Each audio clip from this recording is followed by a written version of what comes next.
জি। আপনি নিজে দেখেছেন এরকম? এমনকি আমি নিজেও দেখেছি। জি। এরকম মাতলামো করতো রাতের বেলা এরকম খেটে এসে? একটা রাত আমরা ঘুমাতে পারতাম না, মশারির মধ্যে আগুন ধরাই দিত, তারপরে ছুরি ধার দিত। হঠাৎ করে আমার মানে নিয়ে যাইল আমার বোনের ঘরেতে না, তার ঘরে আমি বসে বসে খেলতেছি, তার বাচ্চার লাগে তো বলে যে আসো এদিকে, ডাইকা নিল নিয়া। আর এই কয়দিন আমার মানে অনেক পরামর্শ দিছে যে তোমার ভালো হইব, আমাদের বাড়ি দেখো কত বড়, তুমি আমাদের কাছে থাকবা, আমি তোমার আদর করবো, এরকম বলতো টলতো। তাই আমি অত মানে ই করতাম না। তারপরে হঠাৎ করে আমার কি নিয়ে গেল ওদের ঘরে নিয়ে, হলুদ টলুদ বাটে বাইটা টুইটা আমার শরীরে দেয়তে। এখন আমার বই নাইসা আমার রাগারাই করতেছে, পানি পরাই না খাওয়াইতেছে যে তাবিজ করছে তারা নাকি। পানি পরা কোনো কাজ হয় না, মানে আমি হও কই না নাও কই না, তারা আমার হলুদ মলুদ দিতেছে, দিয়া টিয়া সুন্দর গোসল মোসল করে। তাদের আরেকটা বাড়ি আছে অন্য দূরে, ওই বাড়িতে নিয়ে গেছে, নিয়ে কাজী ডাইকা বিবাহ পড়াইতেছে। মানে আমার জন্মস্থান বরিশাল ভোলা। বরিশাল ভোলাতে আপনার জন্মস্থান? আচ্ছা, ঠিক আছে, শুরু করেন। আমি ছোটবেলা আমরা 4 বোন 4 ভাই ছিলাম। আমি ছিলাম 4 জনের ছোট। জি। আমার ছোট 2 ভাই 1 বোন, আর আমি 4 জনের ছোট। আচ্ছা। তখন ছোটবেলায় আমার বাবাই মানে একটা দোকান ছিল বাজারে, আমার 2 ভাই আর আমরা 2 বোন মিলে ওই দোকানদারি করতো, চা চু সব কিছু বিক্রি হইতো ওইটার ভিতরে, বড় দোকান। এমনি এমনি পরে বড় 1 বোন বিয়ে হয়েছে, গেছে গা শ্বশুর বাড়ি। এইভাবে মানে আরেক ভাই বিয়ে করছে, আরেক ভাই ওরা চলে গেছে শ্বশুর বাড়িতে, 2 ভাই গেছে গা। যাওয়ার পর আমরা ছোট ছোট 2 বোন আর 2 ভাই রাইকা গেছে, ওরা ভিন্ন হয়ে গেছে শ্বশুর বাড়িতে ঘর জামাই। আর বড় বোন বিয়ে হয়েছে বরিশাল, ও বরিশাল থাকতো। আচ্ছা, তার আগে আমি একটু ইন্টারাপ্ট করছি। তুমি কি বসে থাকতে পারবা? তোমার কি খারাপ লাগছে বেশি? একটু পানি খাও তো ভালো লাগবে। মানে এমন তো না যে তুমি, ও কি খাওয়া দাওয়া করে এখন ঠিক মতো? কম করে, খাওয়াই দিলে খায়, নাহলে খায় না। ওই ঘটনাটার পরে একটু ওই গম্ভীর থাকে সবসময়, গম্ভীর থাকে সবসময়। ওই যে আয়োরা থানায় নিয়া। আচ্ছা, ঠিক আছে, ওগুলো আমরা বিস্তারিত শুনবো, কি হয়েছে হচ্ছে কি ধরনের হ্যাসল ওকে পোহাতে হচ্ছে। আমি প্রিয় শ্রোতা, আপনাদেরকে একটা কথা আমি আজকে মানে না বললেই নয়, I am taking a challenge. Cause আপনারা শুধু জানেন যে মেয়েটি রেপ হয়েছে বা যে ধর্ষণ করেছে, এই যে ঘটনাগুলো টুকটাক আপনারা জানেন, কিন্তু একটা ঘটনা এরকম ঘটে যাওয়ার পরে এই রেপড একটা মানুষকে বা একটা মেয়েকে এবং একটা কিশোরীকে কিংবা একটা শিশুকে কত ভয়ঙ্কর রকমের সোশ্যাল কমপ্লেক্সিটির মধ্যে ফেলে দেয়, এটা আপনারা আজকেই আমার মনে হয় মিডিয়াতে এত বেশি পরিমাণে রিভিল হবে, এবং এটা আমি খুব সাহসের একটা ভূমিকা রাখছি। সুতরাং আমি সবাইকে অনুরোধ করব যে একদম শেষ পর্যন্ত শোনার জন্য যে আসলে কি ঘটে। আমি তোমাকে রিকোয়েস্ট করব, তুমি তো আমার একদম মানে আমার বয়সে অনেক ছোটো, আমার ছোটো বোনের মতোই আমি মনে করি তোমাকে। তুমি যদি তোমার খারাপ লাগে, তুমি যদি কিছু খেতে চাও, যেহেতু অনেকক্ষণ ধরে গল্পটা চলবে, 2-2.5 ঘন্টার মতো আমরা গল্পটা প্রচার করবো, হ্যাঁ, তুমি একদম আরামসে থাকো। তোমার যদি এখানে ঘুরে স্টুডিও অনেক বড় আছে, হ্যাঁ, ঠিক আছে। আচ্ছা, আমি ওকে একটু ফ্রি করার চেষ্টা করছি। ও যদি তোমার যদি মনে হয় যে ঠিক আছে তুমি স্টুডিওতে ঘুরে ফিরে বেড়াবো, কোনো সমস্যা নেই। যখন তোমার কিছু বলার হবে, তোমার মন চাইলে বলো, না হলে না বললেও সমস্যা নেই, ঠিক আছে। বলেন তারপরে কি হলো? তারপরে ওই 4 ভাই বোন ওই বাবার ঘরে ফালাই দিছে। আর বড় বোন তো বিয়ে হয়েছে, শ্বশুর বাড়িতে থাকে, আরেক বোনও বিয়ে হয়েছে, শ্বশুর বাড়িতে থাকে। 4 ভাই বোন বাপের ঘরে হালাইছে। 2 বোন আবিয়াতি আর 2 ভাই ছোট ছোট। তখন বাপে 4 জন নিয়ে চলতে পারে না, দোকানও বিক্রি করে হালাইছে। দোকানে মানুষে বাকি খেয়ে টাকা দিত না। আমার বাপে পড়ালেখা জানে না তো, খাতার মধ্যে লেখতো দিছি, এগুলো দোকান বিক্রি করে। পরে করতো কি, ওই বড় বোনে করছে কি, ছোট 2 বোন টাকা নিয়ে আসছে, ছোট ছোট। এই সময় আমি 8 বছর, ওইটা একটু 8 ছোট। বলে যে আমার সংসার, আমার সন্তান নাই, তো ওগুলোকে বড় করি। এভাবে নিয়ে আসছে, নিয়ে আস্তে আস্তে একটু বড় হয়েছি। পরে আবার আমার আম্মা নিয়ে গেছে আমাদের দোনো বোনটা দেশে, নিয়ে গেছে। দেশে থাকি, ওই বাবা যা আনে তাই খাই। বাবা এবার ওই মাছের নৌকা ছিল, নৌকায় যাইতো, নৌকায় যায় মানুষের নৌকায় কাজ করতো, মাছ পাইতো, ইলিশ মাছটা সেগুলো ধরতো। ওইভাবে ওইভাবে সংসার চলতে চলতে চলতে বাড়ি ছিল বড়, তো বাড়ির ভিতরে গাছ গাছালি লাগাইতো, সুগারি গাছ। আমার বাবার আবার একটা জিনিস আছিল কি, গাছ পছন্দ করতো, খালি গাছই লাগাইতো। সেভাবে গাছের সুগারি বিক্রি করতো, তারপর সবজি টবজি করতো, অনেক পদের এগুলা বাজারে বিক্রি করতে পারে। তাই আমার বোন ঢাকা থেকে বলে যে আমি এইটারে নিয়ে যাব। তাই নিয়ে আসছে বেড়াইতে। আসার পরে যে বাড়িতে ভাড়া থাকে, এই বাড়ির ওদের পোলা, পালক পোলা বলে। তো পালক পোলা বলছে, প্রথম বলছে ওদের পোলা পালক, ছোটকালে পালক আনছে। 2 ওয়াইফ 3টে বাড়িও 3-4টা। তা পালক পোলা এখন হঠাৎ করে আমার বোনের প্রস্তাব দিছে। আসছি আর 2 মাস পরে প্রস্তাব দিছে। আমার বোনে বলে যে না, ওই ছেলে না, ওনার বয়স হইব 35 বয়স আমার হাজবেন্ডের, আর আমার 12 বছর। বোঝেন, মানে তখনও তো হাজবেন্ড হয়নি? না না না, তখন আপনার 12 বছর বয়স। ওনারও আগে বলে বিবাহ করছিল। ওই হিরণ খাইছে, পরে ওই ওয়াইফ চলে গেছে 2 সন্তান নিয়ে। এগুলো আমাদের কাছে মানে কিছুই মানে আমরা জানিও না কিছু না। আচ্ছা তখন ওই এক সন্তান মারা গেছে, এক সন্তান বলে ওর মার কাছে আছে, ও আবার ঢাকায় মেয়ে ছিল, ওর স্বামী বাগ থাকতো ওই মেয়েটা। এখন আমার বোনে ভয়তে ঘর ছেড়া দিছে যে আমরা চলে যাবো অন্য জায়গা, তাহলে আর নিতে পারবো না। রুম ছাড়ার কথা শুনে ওনারা চাল খাটাইছে যে এখন তো চলে যাবো এখান থেকে, মেয়ে তো আমরা পাবো না, আমাদের সার্থকের লাগে মেয়ের বিয়া করান লাগবই। তখন হঠাৎ করে আমার মানে নিয়ে যাইল আমার বোনের ঘরেতে না, তার ঘরে আমি বসে বসে খেলতেছি, তার বাচ্চার লাগে তো বলে যে আসো এদিকে, ডাইকা নিল নিয়া। আর এই কয়দিন আমার মানে অনেক পরামর্শ দিছে যে তোমার ভালো হইব, আমাদের বাড়ি দেখো কত বড়, তুমি আমাদের কাছে থাকবা, আমি তোমার আদর করবো, এরকম বলতো টলতো। তাই আমি অত মানে করতাম না। তারপরে হঠাৎ করে আমার কি নিয়ে গেল ওদের ঘরে, নিয়ে হলুদ টলুদ বাটে বাইটা টুইটা আমার শরীরে দেয়তে। এখন আমার বই নাইসা আমার রাগারাই করতেছে, পানি পরাই না খাওয়াইতেছে যে তাবিজ করছে তারা নাকি। পানি পরা কোনো কাজ হয় না, মানে আমি হও কই না নাও কই না, তারা আমার হলুদ মলুদ দিতেছে, দিয়া টিয়া সুন্দর গোসল মোসল করে। তাদের আরেকটা বাড়ি আছে অন্য দূরে, ওই বাড়িতে নিয়ে গেছে, নিয়ে কাজী ডাইকা বিবাহ পড়াইতেছে। মানে আমার ওই আপনার গার্ডিয়ানের পারমিশন ছাড়া ও না, গার্জিয়ানের মাথা ফাটালাইছে, আবার আমার বোনের মাথা ফাটালাইছে, বিবাহ পড়াইতেছে। বোনের জামাই আবার চাকরি করতো সিও অফিসে। তখন মাথা ফাটাইছে আমার বোনে, তো মাথা বেন্ডিস বেন্ডিস নিয়ে চুপ করে বসে রয়েছে আর যায় নেই। তখন ওনারা গার্জিয়ান ছাড়া নিয়ে বিবাহ পড়াইছে। আমার এই কবুল কইতে বইছে, আমি 3 বার কবুল কইছি, এতটুকু জানি। আইসা এখন আমার বোনের সালাম করতে গেছি, সালাম দিতে গেছি, পর আমার বোন একটা লাত্তি মারছে 2টা, যে এই আমার কাছে আসবি না, তুই যা যা, যারা তোর বুদ্ধি দিছে। আপনার নিজেরও কি ইচ্ছা ছিল? না, আমি কিছুই বুঝতাম না, না যে বিয়া কি জিনিস সেটাই বুঝতাম না। আর ওরা আমার কি করতেছে আমি নিজেও বুঝতাম না, ওরা কি করছে আমার আমিও নিজেও জানি না।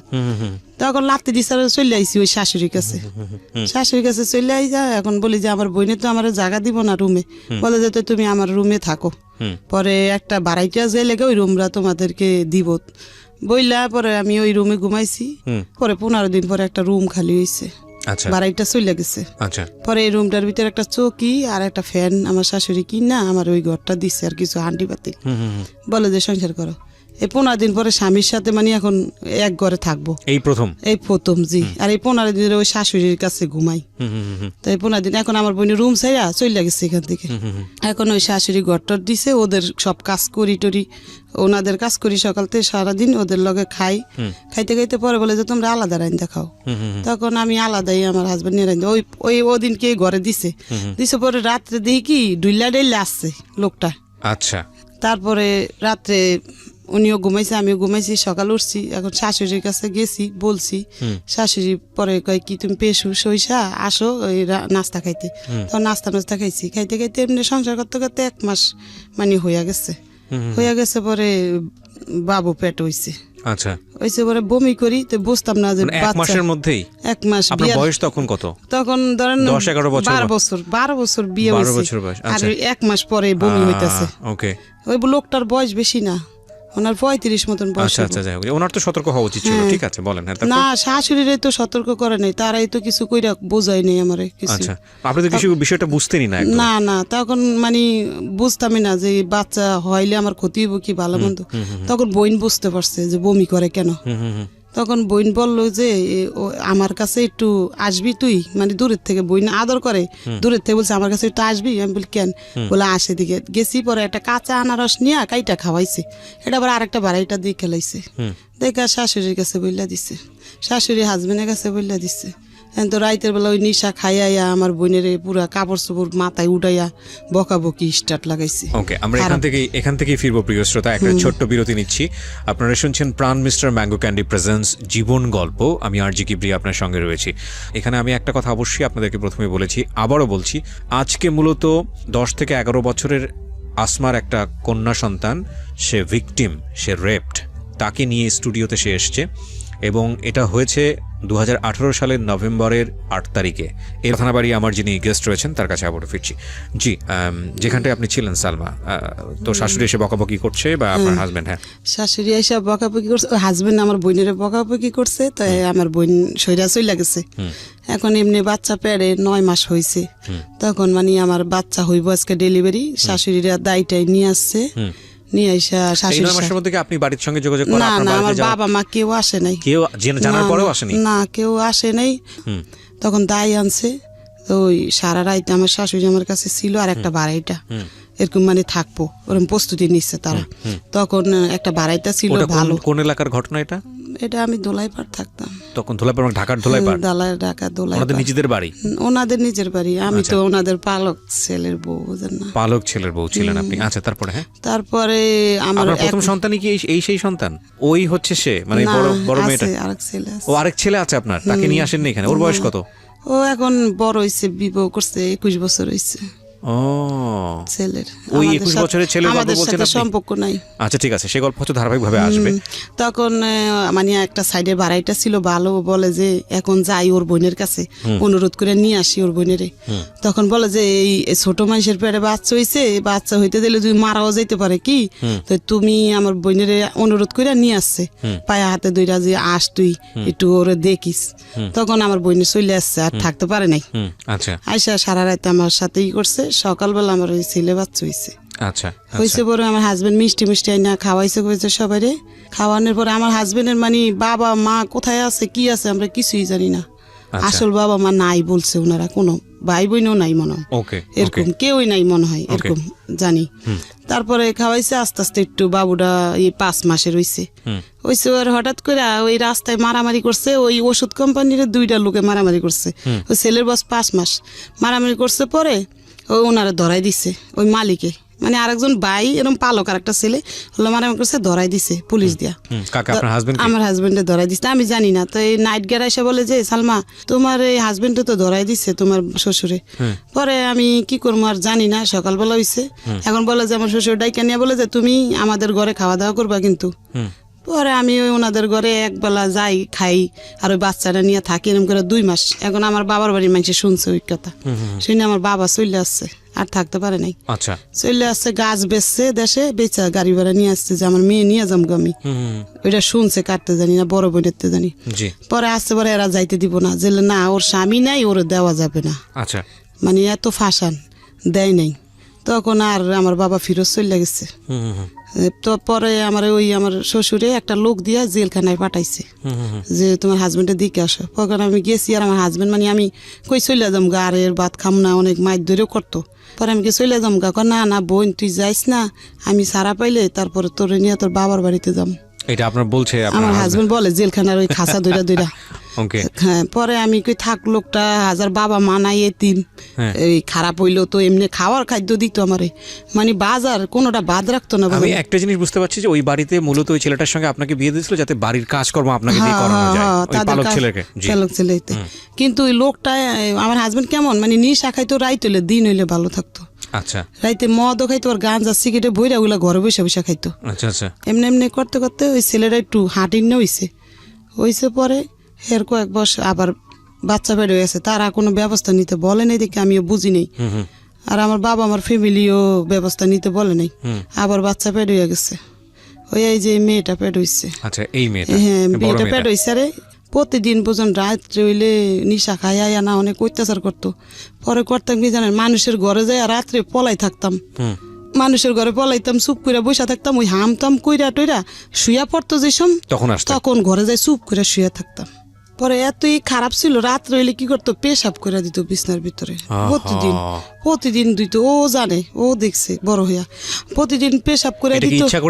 জানি না, ওই মদ খাইতো, প্রচুর খাওয়া খাইতো, একবার কাপড় মাথা তুলাইতো, রাস্তা দিয়ে মানুষের বকতে বকতে আসতো। কিন্তু কোনো মহল্লার মানুষে ওরে কিছু কইতো না, কইতো পাগল থাক কিছু। কোনো বাড়িওয়ালা দেখলো কইতো সালাম কি দিত লোকটারে, মানে ওরে সালাম দিত হেরা উল্টা, মানে একটু পাগল টাগল ছিল বসে। হ্যাঁ, ওরকম করতো। রাত্রে ভয় পাইতাম, ভয় পা ঠেলা আমি খাটের নিচে ঢুকা চুপ করে বসে থাকতাম। তখন তাদাম বাড়ি বিশ্রে বুসরে আসতো, পাইতো না, তখন চুপ করে শুয়ে থাকতো। শুয়ে থেকে ওই পেশাব করতো। সকাল হইলে জানি ওই পেশাব গুলা ধোয়া লাগতো, আমার খাতা করতো, শাশুড়ি কইতাম। আবার দেন সকালে রাইতে জ্বালানি খায়, তারপর সকালে তাও কাজ করা লাগতো, সংসারের কাজ করে আবার আমারটা করতাম। এমনি এমনি ওই বাচ্চারা ফেট হয়েছে, তো ওই বাচ্চারা ফেট হয়েছে, ওই মার খেতে খেতে ফেট হয়েছে। 7 মাসের সময় বাবার বাড়িতে চলে গেছি। আচ্ছা, যে এখন আমার বাচ্চা হইব, যদি মইরা যায় বাচ্চাটা, তখন বাবার বাড়িতে গেছে। বাবা মা যত্ন করে ওই মেয়ে ওই অনেক কষ্টতে 1 মাস পরে। এখানে আরেকবার একটু বলে রাখি প্রিয় শ্রোতা, উনি 3 সন্তান নিয়ে এখানে এসেছেন। যে বড় সন্তানের গল্প বলছিলেন, ওই বড় সন্তানের বয়স এখন 21 বছর এবং ওনার সঙ্গে ওনার ব্যক্তিগত আর কোনো সম্পর্ক নাই। আর উনি যেই সন্তানের কথা এই মুহূর্তে বললেন, বড় মেয়ে তার, সেই বড় মেয়ে এই মুহূর্তে আমার সঙ্গে স্টুডিওতে আছে। আমি একটু আপনার সঙ্গে কথা বলি। হ্যাঁ, আপনার মা যেটা বলল, মাইক্রোফোনটা নিয়ে নেন, আপনি কাছে নিয়ে নেন। হ্যাঁ, আপনার মা যেটা বললো সেটা কি ঠিক? মানে বাবা সম্পর্কে যেটা বললো সেটা কি জি ঠিক? জি, Oh my আমার God! আম্মুর কল্লা কাটবে, মানে আমরা অনেক ভয় পেতাম, একটা দোনো রাতও ভাই বোনে ঘুমাতে ভয় পারতাম না ঠিক মতো। মানে আমার যতটুকু মানে জ্ঞান হওয়ার পরে আমি যতটুকু আমার মনে আছে ওই ঘটনাগুলো, রাত্রের ঘটনাগুলো। 4-5 মাসের বছরের ছিল, 4-5 বছর 6 বছরের ছিল, নিয়ে গেছি। ঠিক আছে, তা আপনি যেটা বললেন যে আপনার বাড়িতে গিয়ে যাওয়ার পরে যত্ন করলেন, যত্ন করে তারপরে 1 মাস পরে ব্যথা, প্রচুর ব্যথা, অল্প বয়সে মা হয়েছে, ওই ছেলে ছোট 2.5 বছরের, ওই ছেলে 2.5 বছরের, অনেক সুন্দর একটা ছেলে।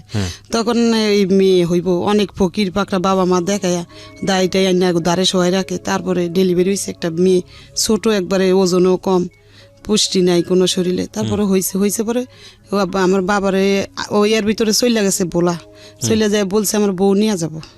বলে আমার মা বলছে ডেলিভারি ছাড়া আমরা দিব না। তখন বলে যাচ্ছে, তো আমি চলে যাই। 2 দিন থেকে ও চলে আসছে ঢাকা। তখন চলে আসছে পরে ও ডেলিভারি হয়েছে পুষ মাসের 15 তারিখে। ও হচ্ছে শীতের মধ্যে রাত 3টার দিকে হয়েছে। পরে ওরে নিয়ে 15 দিন পরে আমি ঢাকা চলে আসছি। আচ্ছা, আমার ছোট বোনটারে নিয়ে চলে আসছি ঢাকা, লগে করে নিয়ে আমার বাবাই লঞ্চ উঠাই দিছে। ওরা আইনা সংসার করতেছি এমনি। ওই প্রতিদিন রাত রইলে খাইয়াই অনেক অত্যাচার করে। একদিন করছি কি জানেন, আমার মারণের লাগিয়া বিশ্রাইতেছে দিনে মদ খাইয়া, পরে মারতে পারে নাই। আমি ইচ্ছা করে কলের দিকে চলে গেছি যে না মারতে। খাটের স্ট্যান্ড ছিল আগের দিনে, কিন্তু দাঁড় উপরে কারা চাঙে না খাটের, এভাবে নিয়ে এই আমার মাথার ভিতরে এই শিলি হয়েছে 4টা, দেখেন এই শিলি মাথায় বাড়ি দিয়েছিল, মাথায় বাড়ি দিয়া মজক সহকার বার করে লাইছে। Oh my God! তখন আমার শাশুড়ি করছে কি, ওই শাশুড়ি আবার এমনি আদর করতো, মিশা কথা কম না, আমার অনেক আদর করতো, এখনো আদর করে। সে করছে কি জানেন, আমারে মানে নিয়ে গেছে ডাক্তারখানা, নিয়ে এটা শিলি দিছে। যখন না শিলি দেয়, গিট্টু গুলো এম করে টান দিয়া গিট্টু দেয়, ওই সময় সুতা ছিল, সিলাই টিলে বাসাইছি। আর 1 সপ্তাহ পরে ওই শিলিগুলা যেসব খুলছে, আমি জানি ওই অজ্ঞান হয়ে পড়ে গেছি ওখানে। তারপর বাসাইছি, আবার সংসার করতেছি এরকম করে সংসার করতে। একদিন করছি কি জানেন, আমার এই বাথরুমের ভিতরে পলাই রয়েছি, বাথরুম ভাঙ্গা, টয়লেট ভরা ছিল, নিচে টিন সাইড বাইতে থাকি না, আমার ওই শাশুড়ির সামনে শ্বশুরের সামনে আমার করছে কি জানেন, বারাইত্যা থাকে 22টা, ওই বারাইত্যার সাক্ষী এখন ওই বারাইত্যায় দোলাই পারা আছে।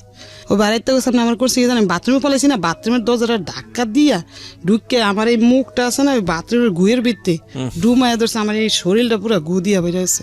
আর এমন জোরে গুসা দিছে বুঝলেন, এই জায়গাটা এরকম করে খাওয়ার পরে মদ খাইয়েই করতো। এটি ভালো থাকলে কিছুই করতো না, সে মদ আর গাঞ্জা খাইয়া এরকম করতো। ওরম করতে ও বাচ্চার বয়স 4 বছর হয়েছে, মায়ের খেতে অনেক হেরা বার করে দিছে। ওই শ্বশুর মানুষ আর সহ্য করতে পারে না এই ছেলের ওই জ্বালা। আপনার যারা পালক হ্যাঁ, তারা সহ্য করতে পারে না দেখে তারা করছে কি, মাল সামানা সব ঘরেতে নামিয়া বাইরে ফালাই দিছে ফিক্কা মেরা, যে আমাদের বাড়িতে যাও গা বাবা, তোমাদেরকে রাখতে পারব না। তখন একটা অন্য বাসায় ঘর নিছি আমরা। এখন আমি কিছুই বুঝি না, থানাও কিছু বুঝি না, বাবা মাও দিয়ে নেয় না, কিছুই বল না, আর শ্বশুর বাড়ির মানুষও কিছু বলে না, আমি কিছুই বুঝলাম না, রাগা করা। এরকম করতে পরে এই মাইয়ার 4 বছর বয়স হয়েছে, আর ওই ছেলে একটু বড় হয়েছে, 6 বছরের হইব, মানে 6-7 বছরের, আর ওর 4 বছর। তখন ওরে 4.5 বছর হয়েছে, আর ওরে ভর্তি করছি একটা মাদ্রাসায় ওইখানে। আচ্ছা, কইরা এখন আমি কি করি জানেন, ওই আকরবাতি আছে না, ও নিশাবানি খায়, অত টাকা দিত না, 60 টাকাই না দিত রাত্রে বাজার করার জন্য। আচ্ছা, আর সব খাইয়া লইতো। ওই দিয়ে আমি ওই টুকটাক 12 টাকা কেজি চাল ছিল তো আর ডাইল ছিল, সব তো মাংস ছিল 60 টাকা। তো ওই 1 কেজি চাল আনলে আমরা সুন্দর 2 দিন হইয়া যেত, আধা কেজি করে, অত খাইতাম না। আকরবাতি আছে না, এগুলা ওদিকে দেয় বাড়ি আচ্ছা, বানাইতে। তখন আমি মানুষে বানাই দেখে শিখছি, তো প্রতিদিন 3 কেজি বানাইতাম। সিয়ারি খাইয়া অনেক বাড়াইতা ঘুমাই থাকতো। হ্যাঁ, আমি ঘুমাইতাম না, আমি ওই বৈশা ঘরের মধ্যে ওই গোলাইয়া বইয়া বানাইতাম, তো সবাই বেশি বানাইতাম। 4 কেজি কি 4.5 কেজি বানাইতে পারতাম আগরবাতি। জি, বেড়ারা দিয়া যায় বাসায়, গুড়িও দিয়া যায়, গোলায় নিতে হয় আটার মতন করে। তো বানাইতে ওই বেবিও আমার শিক্ষা লাইছে ওগুলা। মানে আপনার তো বড় মেয়ে? হ্যাঁ ওই মেয়ে 4.5 বছরের মেয়ে শিক্ষা লাইছে দেখতে দেখতে। আচ্ছা। তো ও একবার মতন বানাই দিত আমারে, যেরকম বানাইতাম মাইজি ওরে ভর্তি করছি একটা মাদ্রাসায়। আর ওই 4.5 কেজির মতন বানাইতাম, কোনোদিন 3 কেজি বানাইতাম, বানাই রাখতাম, পরে লোক আসলে নিয়ে যেত এক লগে 1000 1200 কত টাকা পাওয়া যেত? 1500 1200 এরকম পাইতাম 10 দিন 15 দিন পরে। 10 দিন 15 দিন পরে? হ্যাঁ 10 দিন পরে। বহুত কঠিন কাজ। হ্যাঁ কঠিন অনেকগুলা, এতগুলা হইতো 1 কেজি। ওগুলা রাস্তায় সুগার লাগতো মিল্লা সুগার, পরে আবার বাইন্দা রাখতাম। আচ্ছা। তো লোকটা নিয়ে যেত। তো এই 10 দিন 12 দিন পরে 1500 1200 টাকার মতন আইতো। আচ্ছা। আইলে আমার কাপড় চোপড় আমি নিতাম নিজেরটা, ও বাচ্চারে কিছু দিতাম, দিয়ে বাচ্চা মাদ্রাসায় ভর্তি করছি। করার মনে 2 মাস কি 4 মাস পরে হিরণ ধরছে। এখন ওই পাকঘরে বৈশা বৈশা খাইতো প্রথম অন্য মানুষের সাথে। আপনার জামাই? তখন হিরণ ধরছে, পরে এখন আমি বুঝি না যে ও কি খায়, এটা খাইয়াটে ঘরে যাই চুপ করে দমন ধরে শুয়ে থাকতো। এখন আর আমার সাথে ওই মারামারিটা কম করতো, ওইটা খাওয়ার পরে মারামারিটা কম করতো, কিন্তু টাকা চাইতো আমার কাছে, খালি টাকা না দিলে মারতো। এই যে দেখেন এই কেন্নার ভিতরে, এই যে এই কেন্নার ভিতরে রড দিয়া বাড়ি দিয়া এগুলা এমনও কালো হয়ে রয়েছে। এই যে দেখেন কেন্নার ভিতরে দোনো হাতে আছে, ওর পায়েও আছে, বাড়ি দিত এইভাবে, বাইরে দিতেও। আর কাপড় চোপড় নিত, থালা বাটি নিয়ে যেত। তখন ওরা তো ও তো বড়, 5 বছর হইয়া গেছে, আর ওই ছেলেও তো একটু বড়। তখন কি করবো, ওই কাজ লইছি একটা, সবাই দিয়ে কিস্তিতে টাকা উড়াইয়া চলে সুন্দর। ওই আগরবাতি দিয়ে চলবো না, মেশিনটা আনতালে জালি ব্যাগ সিলাই নেট গুলা ওই ফলের দোকানে দেয়। অনেক একজনে বুদ্ধি দিয়ে কি, ওই তোর স্বামী তো ওই নিশা ধরছে, এখন তো ওই বাচ্চা দুটার জীবন নষ্ট হইব, আর বাবা মাও নেয় না আমার আয়সা, কেউ পাশেও দাঁড়ায় না। তখন বললাম যে একটা মেশিন কিনব, তখন কিস্তিতে টাকা উঠেছি 10,000। আমি এখানে একটা বিরতি নিতে চাই। প্রিয় শ্রোতা, আপনারা তো শুধু গল্পটা শুনছেন, ইনফ্যাক্ট আমি বলবো যে এতদিন যাবৎ কোনো একটা ঘটনার আপনি রেপ কেন্দ্রিক কোন তোর 1000 সিলাইতে পারব না, তখন একটা মোটর কিনা নিলাম 500 টাকা দিয়া। আচ্ছা। কিনা লাগাইয়া এখন সিলাই আমি, ও বাস করে। আর ওই ছেলে পড়ে না, ক্লাস 1-এ ভর্তি করছি, 2-এ উঠছে, পড়ালেখা করতেছে না, খালি খেয়ালে বাচ্চা কাচ্চার লগে। আচ্ছা। ওই বাবার মতন বুঝছেন, আচ্ছা। খেয়ালে খেলতেছে না। আর ও মেয়ে পড়ে মাদ্রাসায়, তখন মাদ্রাসায় পড়তে পড়তে ওরম নিশা খায়, এলাকার সবাই ওরে চিনে। কে নিশা খায়? ওই হাজবেন্ড খায় নিশা। এলাকার সবাই বলতে? সবাই, এলাকার সবাই চিনে ওর ছোটতে, এই এলাকা 5 বছর। মানে আপনার হাজবেন্ড কি চেনে? হ্যাঁ চিনে, চিনলে তো চিনে, এটা তার মেয়ে। ওর মাদ্রাসায় মানুষে খারাপ কথা বলে। কি বলতো মনে আছে? মনে আছে? একটু একটু বলো তো, তোমাকে তুমি করে বললাম, একটু বলো। বলে যে হিরণচির মেয়ে, এই সমস্ত কথা বলতো, আমার অনেক খারাপ লাগতো। ওকে। তখন আমি মানে করম কি, ওইখানে থাকি না আপাতত। পরে ওই মাদ্রাসায় বেতন দিতে পারতাম না, ওই জালি ব্যাগ দিয়ে যা পাইতাম ও দিয়ে ঘর ভাড়া দিব না, তার একটা বাড়িতে 3 সেট ভাড়া গেছি। ও পাইতে আমার মিশিংটা নিয়ে যাইতে ধরছিল। পরে এলাকার লোক আছে ভালো নেতা, ওর রাস্তার মধ্যে দিয়ে কাইন্দা পড়ছি আমি, ওই কাকা মিশিংটা নিয়ে যাইবো, আমার টিভিটাও নিয়ে গেছে ঘরের থেকে, আবার ওর চাপারের ছোটোগুলো নিছে, কারণ আমার আছে গেলে মিশিং আর একটা খাট আছে, আর কিছু নেই করে, আর ওই আন্টি পাতিল কটা আছে আমাদের, আর কিছু নেই। মিশিংয়ের মাথা নিয়ে যাইবো, আমি এমন গ্যারান পাইতেছি। আর আমি ওই জালি ব্যাগ সিলাই মানুষের বাসায় দিয়ে আসি, আবার নিয়ে আসি। আর ও দেখছে কিভাবে খায়, ওরে জিজ্ঞাসা করেন। দেখছেন? তুমি কি দেখেছো তোমার বাবা তোমার সামনে নেশা করতো? হ্যাঁ। কি করতো বলো তো একটু? মানে উনি কি বেঁচে আছেন? আপনার বেঁচে আছেন? না এখন নাই, মারা গেছেন। বলো। আল্লাহ তাকে ক্ষমা করুক। আমি মৃত ব্যক্তি সম্পর্কে কখনোই এরকম কিছু বলাটা প্রয়োজন না এবং উচিত না। আমি তবুও বলি, একটা মানুষ যে কর্মটা রেখে যায় দুনিয়াতে সেটাই মনে করে। তবে আমি তার জন্য দোয়া করি অন্তর থেকে যে আপনাকে আল্লাহ নিশ্চয়ই ক্ষমা করুক, আমি এটুকু বলতে চাই। তবে আজকে আমি গল্পের প্রেক্ষাপটে আমি ঘটনাগুলো তুলে নিয়ে আসছি, ওনাকে আমি অ্যাকিউজ করছি না, কারণ আমি বিশ্বাস করি, মনে প্রাণে বিশ্বাস করি যে ওই মানুষটাকে যদি আজকে আমি আমার এই অনুষ্ঠানে আনতে পারতাম, তিনি তার সমস্ত খারাপ কাজের পেছনে হয়তো কোনো যুক্তি দাঁড় করাতেন। তো সেটা তো সম্ভব নয়, কিন্তু যে কোনো কাজই আমরা করি না কোনো, পরিবারের সদস্যদের উপর সেটার একটা ভয়াবহ ইম্প্যাক্ট পড়ে, যেটা পড়েছে, এবং যে কারণেই কিন্তু আজকে ওরা স্টুডিওতে। হ্যাঁ, কি হতো একটু একটু বলো তো। মানে ঘরের মধ্যে মোম জ্বালাতো, হ্যাঁ, মোম জ্বালিয়ে পয়সা দিয়ে, মানে মুখ দিয়ে কি যেন একটা। তুমি তোমার বাবাকে বলতা না যে বাবা এটা করো না? আমি আমার বাবাকে অনেক ভয় পেতাম, কারণ আমার বাবা সবসময়, আমি দেখেছি যে আমার বাবা শুধু মানে মারামারি করে, আমার আম্মুর উপর অনেক অত্যাচার করে। আচ্ছা। এই যে আমি আমার আম্মুকে মারলে আমি আমার বাবার পা ধরতাম যে মেরো না, আমার মাকে মেরো না। মানে উনি ছুরি দাঁড় দিত ঘরের মধ্যে, তারপর মশারির মধ্যে ম্যাসের মানে আগুন মানে ধরিয়ে দিবে, এই পর্যায়ে মানে বাড়াইতে গোটাইকে আনতাম, বাড়াইতে পরে থামাইতো, ছুরি ধার দিত, অনেক বড় বড় ছুরি ধার দিত উনি। খুর নিত, জবা করবো রাত বেলা, মানুষের ঘরে যা হাত তুলতো? না না, আমার গায়ে হাত তুলতো, শুধু আমার মার গায়ে হাত তুলতো। তোমার সাথে কেমন ব্যবহার করতো বাবা হিসেবে? দিনের বেলা ভালো থাকতো, কিন্তু রাত্রে তো নেই। বইতে তো এক কোনায় থাকতো দুই বাচ্চা, মশারির কোনায় বসে থাকতো দুজনে। মানে ওর বড় ভাই আরো? হ্যাঁ হ্যাঁ আচ্ছা okay, দুজনে। তখন তো এই যে আপনার মেয়েটা না হয়নি। এই সংসার তো আমার অনেক পরে আচ্ছা হয়েছে। ঠিক আছে, তো বলেন তারপর। তখন এই এরকম করতে করতে পরে হঠাৎ করে এখন মিশিং ডে আছে, ওই লোকটার বললাম, তখন ওই লোকটার বাড়ি লিরে বলছে যে ওর হাজবেন্ডের এখান থেকে বার করে দিতেছি, আর এখানে আসবো না, জায়গা দেব না। তখন আমি ও গেছে কাজে, আমি চুপে বাড়ির সাথে শেয়ার করে রুমটা ছাইড়া দিছি, দিয়ে আমার দুই বাচ্চা নিয়ে একটু দূরে চলে গেছি আমি, যাই ওখানে বাসা নিছি, নিয়ে ওখানে থাকি। ও কিভাবে জানি গেরান পাইছে, ওখানে চলে গেছে। যায় আমি দরজা খুলি নেই, জানলা দিয়ে বলে যে আমার প্লেট দে, আমার বালিশ দে। তখন আমি জানলা দিয়ে প্লেট দিছি, বালিশ দিয়ে দিছি। আমার হাত ধরে এইভাবে মোচড় দিছে হওয়ার মতন না, মানে জানলা দিয়ে পারে না, আমার মারবো এখন আইসি কে ওর সঙ্গে। আচ্ছা আচ্ছা আচ্ছা। তখন আমি দিয়ে দিছি, সে ওরা বড় মাদ্রাসায় যায় আসে, এখন ওরে কোথায় রাখবো আমি, এখন কই যাব না যাব। ওরা খি দেয় জানেন, বাড়িওয়ালার ভাড়া দিতে পারি না দেখে মিশিংটা বিক্রি করে লাইছি। এখন দিয়ে মিশিংটা দিয়ে কাজ করে খাইতাম। গেছিলাম মোহাম্মদপুর, বড় ভাই থাকে, বড় ভাইয়ের কাছে গেছি টাকার লাগিয়া। বড় ভাই বলে যে তুই আর কয়দিন পরে আইলে আমি কিছু দিতাম, তো তোর বাবির লেগে দেশে টাকা পাঠাই দিছি, এখন তো আমি দিতে পারম না বোন। তো চলে আইছি। মেজো বোনে এই সময় একটা ব্যাংকে চাকরি করতো, মেজো বোনের কাছে কইলাম, ও কয় কি আমার ব্যাংকে টাকা থুইছি, উঠান যাবো না, মানে দিব না। আর ওই বড় বোন ওই থাকে হইলো শ্বশুর বাড়িতে বরিশাল, এখন আর ঢাকা থাকে না, যে ওর কাছে যায় চামু কিছু। তারপর ও হঠাৎ করে ঢাকা আসছে, আসছে পর ও বলে যে আমাদের বাসায় আইসা খাইস। তো কয়দিন খামো, ওদের বাসা দুইটা বাচ্চা লেবো যেন, ওরা তো বাচ্চা কাচ্চা আছে, স্বামী আছে, ওরও 3-4টা বাচ্চা হয়ে গেছে। তখন এই মেয়েরে বললাম কি তুই ওই তোর দাদি গো বাড়তে একটু থাক, আমি দেখি আমার বোন ছোট বোনের লগে যাই থেকে কাজ কাম কিছু করতে পারিনি। কইয়া মিশিংটা বিক্রি করে বাড়িওয়ালার ভাড়া দিয়ে দিছি। আচ্ছা। দিয়া এখন 4 দিন ধরে আমাদের ঘরে একটা টাকাও নাই, আমি কিছু করতেও পারতেছি না। কাজের লেগে যাত্রা বাড়ি যাই যায় ঘুরি গার্মিসে গুরমিসে, কিন্তু নিতে চাই। আমার এমন করতে করতে বুঝেন একটা স্যান্ডেলও নাই আমার পায়ে, এই খালি পায়ে যাত্রা বাড়ি গেছি, আবার আইসি শুনেন।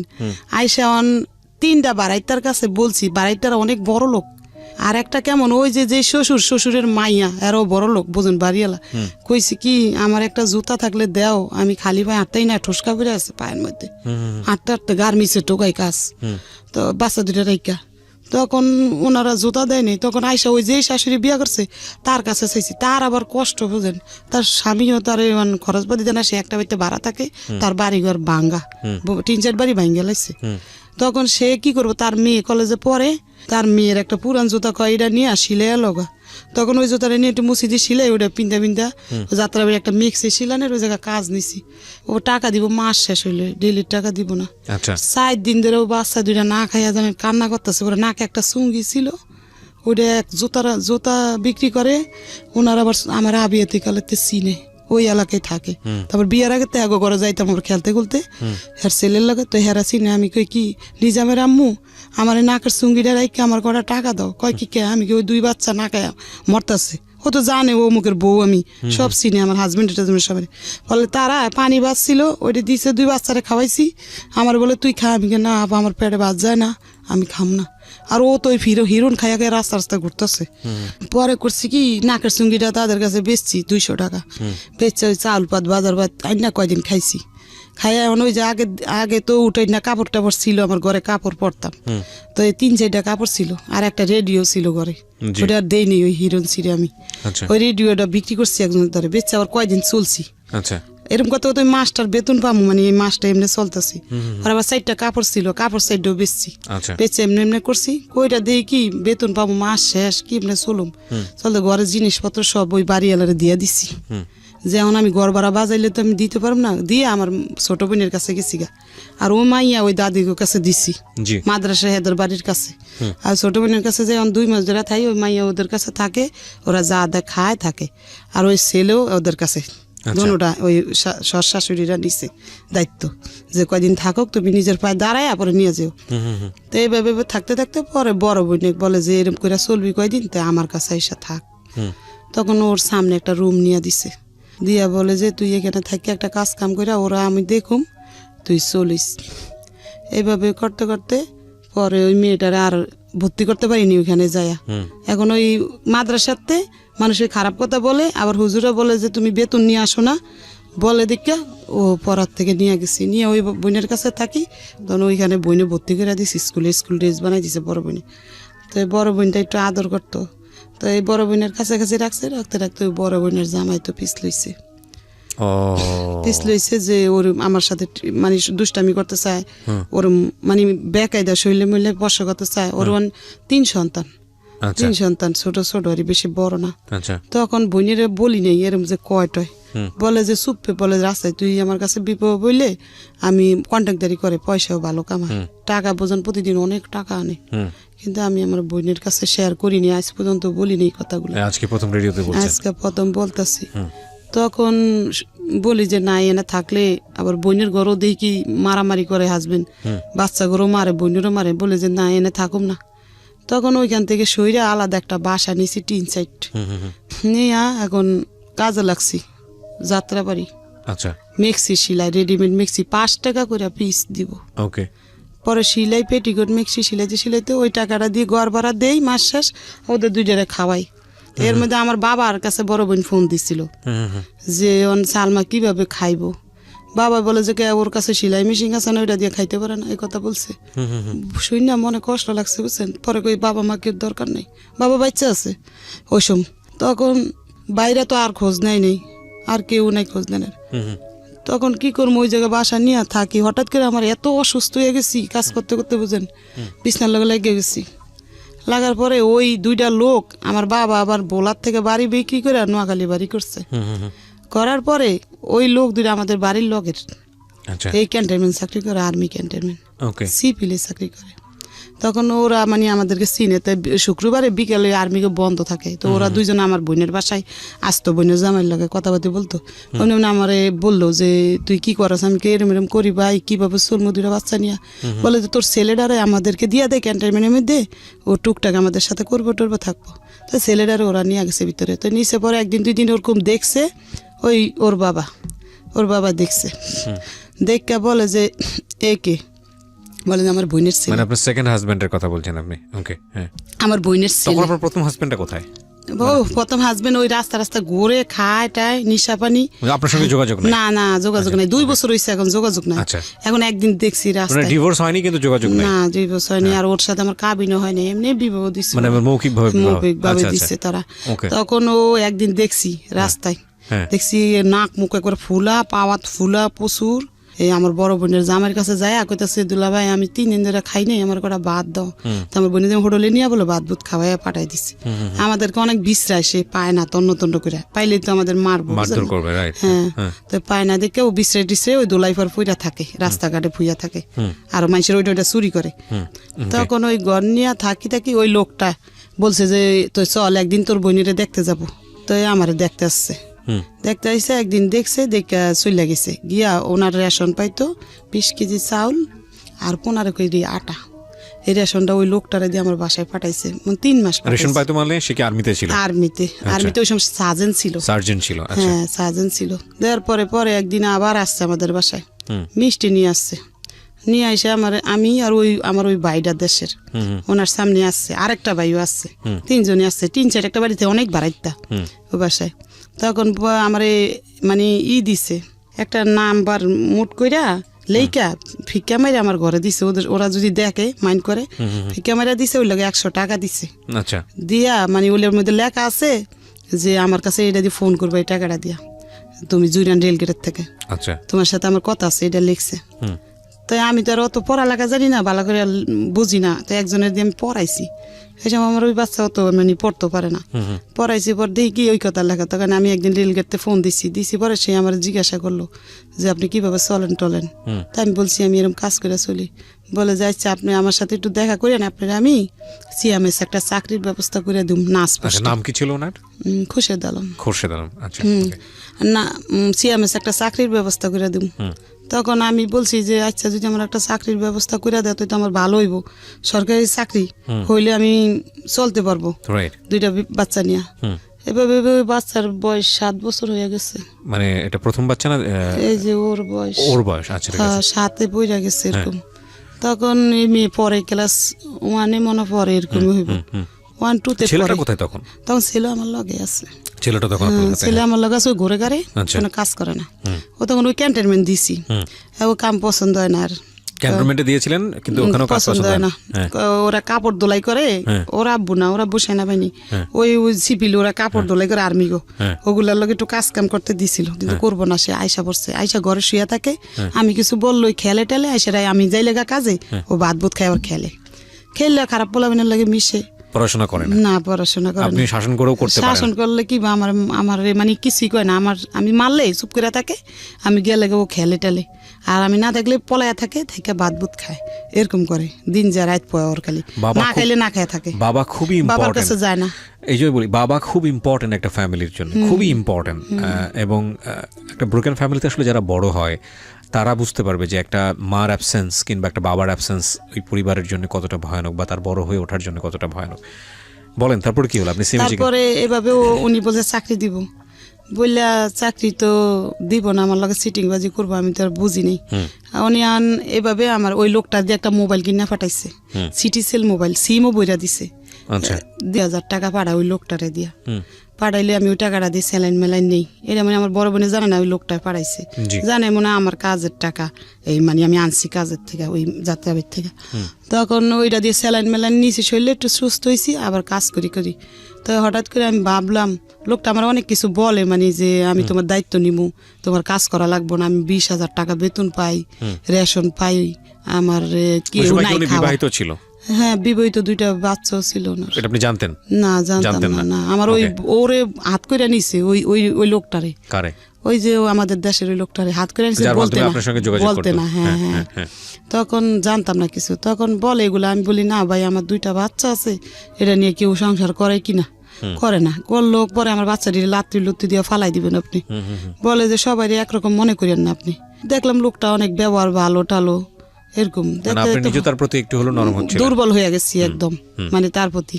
ওই স্যার সে বলে যে তোমার বোনের কাছাকাছি তুমি থাইকো না, তুমি আমি একটা বাসা নিয়ে দিই, তুমি ওখানে বাসা নাও। তখন আমি বলছি যে না, বাসা তো নিব আমি, কিন্তু সেই বাসা আবার আমার কে দিব, বলে যে আমি দিব। তখন আমি বাসাটা ছাইরা ওই পারে রেলগেটের ওই পারে একটা বাসা নিছি, ভাড়া মনে 4,000 টাকা হইব না, 3,500 টাকা বাসা ভাড়া নিয়ে আমার 2 ছেলে মেয়ে নিয়ে আমি ওইখানে গেছি। যাওয়ার পরে টুকটাক কিছু মাল সামানাও কিনা দিছে, আর ওই লোকটারে দিয়ে রেশন মেশন পাঠাইছে বাসায়, পাঠাইছে। পরে বাড়িওয়ালারে বলছি আমার 2 বাচ্চা আমি থাকবো, আমার হাজব্যান্ড থাকবো, এ কথা বলছি। এখন আমি বলছি যে আমরা এখন বিবাহ করব, উনি বলছে আমার প্রস্তাব দিচ্ছে। আমি বলছি তাহলে কে সাক্ষী থাকবো, বিবাহর সাক্ষী আছে না? তখন ওই লোকটা আর একটা লোক, এই 2 জন সরকার, একজন মৌলবী ডাইকা আমরা বিবাহ করছি। আচ্ছা, তো এই বিয়ে করার আগে তো আপনার আগের হাজবেন্ডের সাথে আপনার তো সেই অর্থে সম্পর্ক ছিল না, তার চিনিও না, জানিও, দেখিও না, আর তারে এই 2 বছর সে আমার কোনো খোঁজ খবর না, আমরাও তার খোঁজ খবর না। আপনি বিয়ে করার আগে আপনার ছেলের মেয়েদের সঙ্গে আলোচনা করছিলেন যে আমি এরকম একটা বিয়ে শাদীতে এরকম বলি আপনারে? তখন আমি বিবাহ করতে চাইছি, কিন্তু আমার এই মেয়ে বাধা দিচ্ছে। আচ্ছা, ছেলে কিছু বলে না, ছেলে যে এনে রাইতে এনে খাই, আচ্ছা, ছেলেও বোঝে না সব কিছু, মানে অন্যরকম। ও মেলে বলে যে না, এরে আমি বাবা বললে স্বীকার করুম না। আচ্ছা, বোঝে সব, বলে যে না। আমি বলি যে থাক বাবা, আমরা ঘর নিতে গেলে ঘর দিব না আমাদেরকে।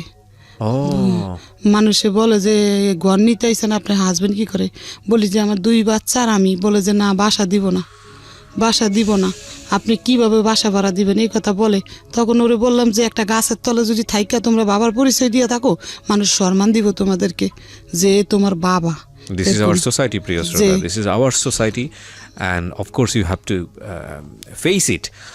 দেখুন, আজকে যে মানুষটার জীবন গল্প আমি এখানে তুলে ধরছি, সমাজের একেবারে প্রান্তিক পর্যায়ে, প্রান্তিক অনেকেই বুঝবেন না বলি, নিম্ন পর্যায়ের একজন মানুষ, দিন এনে কোনো রকম একবেলা পেট পুড়ে খেটে খাওয়া একজন মানুষ, এবং সেই মানুষটা যদি নারী হয় তাহলে তার জীবন সংগ্রাম কতটা ভয়ানক হতে পারে এটা জীবন গল্পে নতুন করে প্রমাণ দেওয়ার কিছু নেই। কিন্তু এইরকম একটা পরিবারেরই তার একটা সন্তান, সে রেপড, যার 11 বছর বয়স। Can you imagine the situation? Okay, আমরা সামনের দিকে আগাই। হ্যাঁ, বলেন। তারপরে বিবাহ করার পরে উনি সেদিন আমাদের বাসায় ছিল, কিন্তু আমার ছেলে ছিল না, ছেলে আবার ক্যান্টনমেন্টের ভিতরে ওদের সাথে থাকে। আমার এই মেয়ে ছিল বাসায়, তখন এই মেয়ে কান্দে দেখে সে চকলেট মকলেট এনে ওরে দিছে। তখন আমাদের বাসায় রাত্রে ছিল, থাকার পরে সকালে সে অফিসে গেছে, অফিসে যে অফিস করে আমার কাছে মানে প্রতিদিন থাকে না, ইউনিটে থাকে। কিলে হঠাৎ করে থাকে, ইউনিটের কেউ জানলে না সে মাইন্ড করতে পারে, এর লাগে ইউনিটে ঘুমায়, মাঝে মাঝে এসে আমার কাছে থাকে এরকম করে 2-3 মাস হয়ে গেছে। তখনও জানেন না আপনি যে ওনার আগের একটা বিয়ে আছে? না, যায় না, দেশে যায় না। আচ্ছা, 2004 সালে বিয়ে হয়েছে, তারপরে থাকতে 2006 সালেও প্যাড হয়েছে। মানে এই মেয়েটা যে মেয়েটা বলতে আজকে ভিকটিম। আচ্ছা, হ্যাঁ, ও ভালোই, লোকটা ভালো, আমার সাথে ব্যবহারও ভালো করতো সব সময়, আমার কোনোদিন মারতো না, খারাপ একটা বকও দিত না, রেশন সবই দিত আমার, তেল। আর আমি ওই কাজটা ছাড়ি নেই, কাজটা করি, মানে একবার কাজ বন্ধ করে দিইনি, যে তার নির্ভয় করে থাকবো সেটা না, যে আমারটা দিয়ে আমার বাচ্চার খরচ চালাইতে পারবো, তারটা দিয়ে আমি ঘর ভাড়া দিব, এরকম। তখন এইভাবে ভেবে ওই বাচ্চা আমার ডেলিভারি হয়েছে। বাচ্চার যেসব 2.5 বছর বয়স, তখন ওনার কুস্টিং হয়ে গেছে। পোস্টিং? হ্যাঁ, হয়েছে হইলো আপনার যমুনা ব্রিজের গোড়ায়। ওকে। তখন উনি যমুনার গোড়ায় চলে গেছে, আমাদেরকে ওইখানে রাইকা। আচ্ছা। চলে যাওয়ার পরে ওইখান থেকে আসে, প্রতি বৃহস্পতিবারে নাইট ফাস্ট নেয়, বৃহস্পতিবার রাত্রে আসে, শুক্রবারে সারাদিন থেকে, শনিবারে সারাদিন থেকে বিকালে চলে যায়। ওকে। এভাবে সংসার করতে করতে ওই মেয়ের 2.5 বছর হয়ে গেছে। হ্যাঁ, এই মেয়েটার 2.5 বছর বয়স হয়েছে। এখন কাজ ছাইরা দিছি, আমার হাজবেন্ড মানে সন্দেহ করে যে কাজ করতে যাইতে পারবা না, মানে সারাদিনে ফোন দেয় ওই যমুনার গোড়ার থেকে, আবার ওদের সাথে কথা বলতে চাইতো। আমি যদি বাজারে যেতাম তারপর 10 বার ফোন দিয়ে লাইতো। এরপরে আমি কাজটা ছাইরা দিছি, যে আমরা সন্দেহ করবো আমার এই সংসার ডোবাঙ্গিয়া দিব গা। কাজ ছাইরা দিয়ে বাচ্চার 2.5 বছর বয়স। হঠাৎ করে একদিন আমার মেজে বোনটা আসছে, এর মধ্যে আমার বড় বোনও জেনে গেছে, ছোট বোনও জেনে গেছে, আমি বিবাহ বসছি, ফ্যামিলির সবাই জানছে, আমার বাবাও জানছে। তখন উনি একদিন আমাদের বাসায় আসছে পর আমার বোনের ছেলে আবার স্টেডিয়াম চাকরি করে, ছবি বানায়, ক্যামেরা নিয়ে আসছিল আমাদের বাসায়, দেশে যাইব ওর মার সাথে। তো হঠাৎ করে আমার এই মেয়ে ওর বাবার কোলে ছবি তুলে নিছে।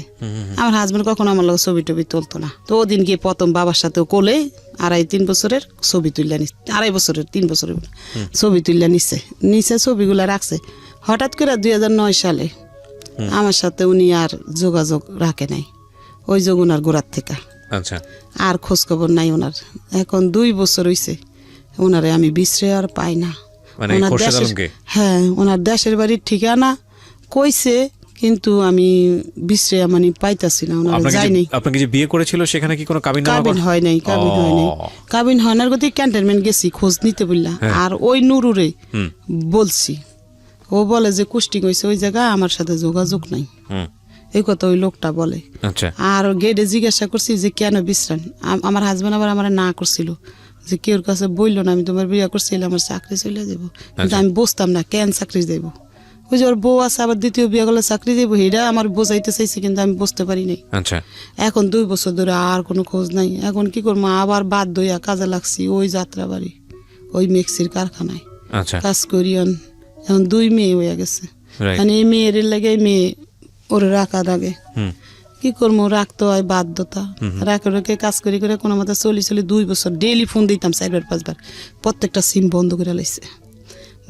একটা লোক দিয়ে ফোন দিছে এখন আমারে, ওর একটা ফ্রেন্ড দিয়া বলে যে ও আপনার হাজবেন্ড অসুস্থ, মাদ্রাস নিয়ে গেছে, অ্যাক্সিডেন্ট হয়েছে, আপনি অপেক্ষা করেন, ও মাদ্রাসতে আসলে আপনার কাছে ফিরে যাবো।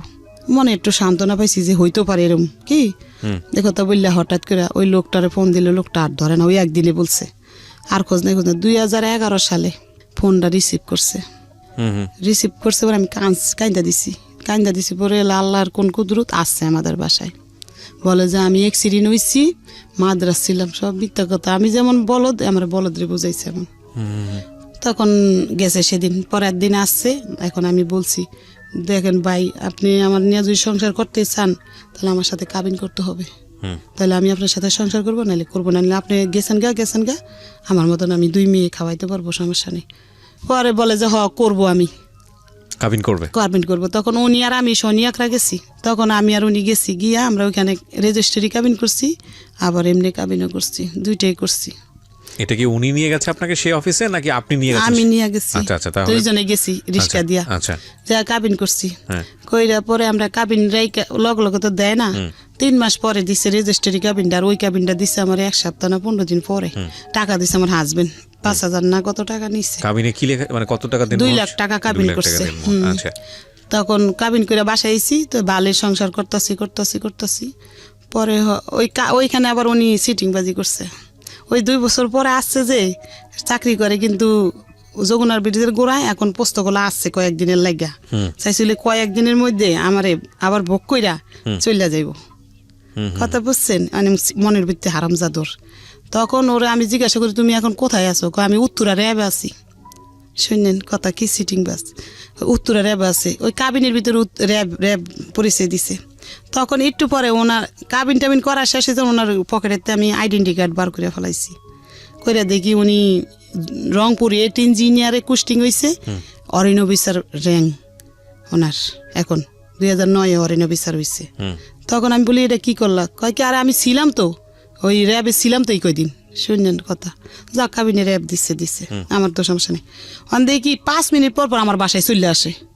কিরে র্যাবের থেকে 5 মিনিট পর পর তো উত্তরা থেকে আমার বাসায় আসা যায় না, আজকে আমি পিস লাগুম ওর সাথে, কই যায় ও দেখবো। তখন উনি বাইরে গেছে ঘরের থেকে, আমি ওনার পিছে পিছে যাই, দেখি উনি পোস্তাওয়ালা ক্যান্টনমেন্ট ঢুকছে। তো 1 দিন 2 দিন 3 দিন ঢুকছে, 4 দিনে দিয়ে আমি গেটে গেছি, যাই বলি যে এই লোকটারে চিনেন? আমার কাছে ছবি আছে, ছবি দেখাইছি। লোকটা কয় কিন্তু অরিন অফিসার খুরশেদ, কি হন আপনি? আমি কি আমার হাজবেন্ড? বলে যে আপনার হাজবেন্ড? আপনার বাচ্চা করে? আমি বলি যে আমার 1 মেয়ে। মানে ওনার তো এক মেয়ে আমার, এই যে দেখাইছি ছোট মেয়েটা। বলে যে ও খারো ডাইকে এনে দিতেছি। তখন ডাইকে এনে দিছে, ও আমার রাস্তায় এনে বাসায় নিয়ে আসছে। আইসা উনি অন্ত জিদ দিয়ে ফাইটা যাইতেছে, গেটে চলে গেছে, এ তো ডেয়ারিং হয়ে যাবো আস্তে আস্তে আস্তে করে। সইরা গেছে গা রংপুর গেছেন 3-4 দিন ধরে আমার সাথে আর যোগাযোগ নাই, ফোনও দেয় না, ফোন অফ। আমি এলাকা গেটে গেছি চালাই করে, যাই বলি যে আমার হাজবেন্ড এখানে তো চাকরি করতো, এখন উনি কোথায়? উনি তো কুস্টিং হয়েছে, আপনার বলেনি? আমি বলি না আমার, হ্যাঁ ওইখানে কোথায় এরম জায়গায়। ওরা আমার ঠিকানা লিখে দিছে। আমি ওরে ছোট নিয়ে চলে গেছি এর গাড়িতে, রাইতের গাড়িতে গিয়ে সকালে নামছি, নাইমা আমার হাজবেন্ডে বার করে নিচ্ছি, নিয়ে ওইখানে এসএম স্যারের কাছে বিচার দিছি যে আমি আমার হাজবেন্ডের লগে থাকবো। সব বলছি, বলি যে হাজবেন্ডের লগে থাকবো। তো আচ্ছা থাকলে আপনার হাজবেন্ড ঘর নিলে আপনি থাকবেন। ওই এর আগে আরেকটা ঘটনা হয়েছে, 2009 সালে বাস্ট হয়েছে যে ওর 2টা বাচ্চা আছে। কেমনে পাইছি জানেন? একটা সিটি পাইছি, ওর মেয়ে সিটি লেখছে বাবার কাছে। 2 মাস ধরে বাবা বাড়িতে যায় না, তার দাদির কাপড় নাই, তার স্কুলের জুতা নাই। এই সিটিটা আমি পাইছি, পায়ানা সিটিটা আমি একজনের দিয়ে পড়াইছি। আমি পড়তে জানি না, তো পড়াইয়া দেখি কি বাচ্চাটির কষ্টের কথা লেখছে এটার ভিতরে। হইনা আমার খারাপ। তখন আমি এটা মানে গোটপিট করছি। ওই যাই না গেছি দিকে ওই পলাইয়া গেছে ওই 2 বছর আর আসে নাই। পলানের আগে এই ঘটনা বললা গেছি, পলানের আগে পলাই গেছে ওই যাই না গেছি। আপনি যখন বললেন আর্মিতে গিয়ে এই ঘটনাগুলো, তারপরে কি হলো? তারপর যাই না গেছি দেখে ও পলাইছে। ওই সিডি আমার কাছে আজও আছে, আমি রাইকা দিছি সিডি গুলা। তখন পলাইছে, ওই যে পলানের পরে 2011 আইছে, কাবিন করলাম, করার পরে ওইখানে গেছি। ধরলেন ওরে ফাইনালি তো গিয়ে ধরলেন? দর্শি আমরা স্বীকার করছে। হ্যাঁ না সেটা ঠিক আছে, তারপরে কি হলো? মানে ওখান থেকে কি বললো? আপনাদের একসাথে থাকার নিয়ম দিচ্ছে। তারপর যে আপনার হাজবেন্ড ঘর নিলে আউটে বাসা নিব, আপনি থাকেন তার সাথে, নিয়ম দিচ্ছে, থাকেন আপনি, সমস্যা নাই। তখন আমি চলে আসছি ঢাকা, যে মাল সামানা নিয়ে পরে যাওয়া লাগবো, ঘর নেওয়ার পরে ঢাকা চলে আসছি আমার বাবুরে নিয়ে। আসার পর ও গাড়িতে উঠাই দিছে, চলে আসছি।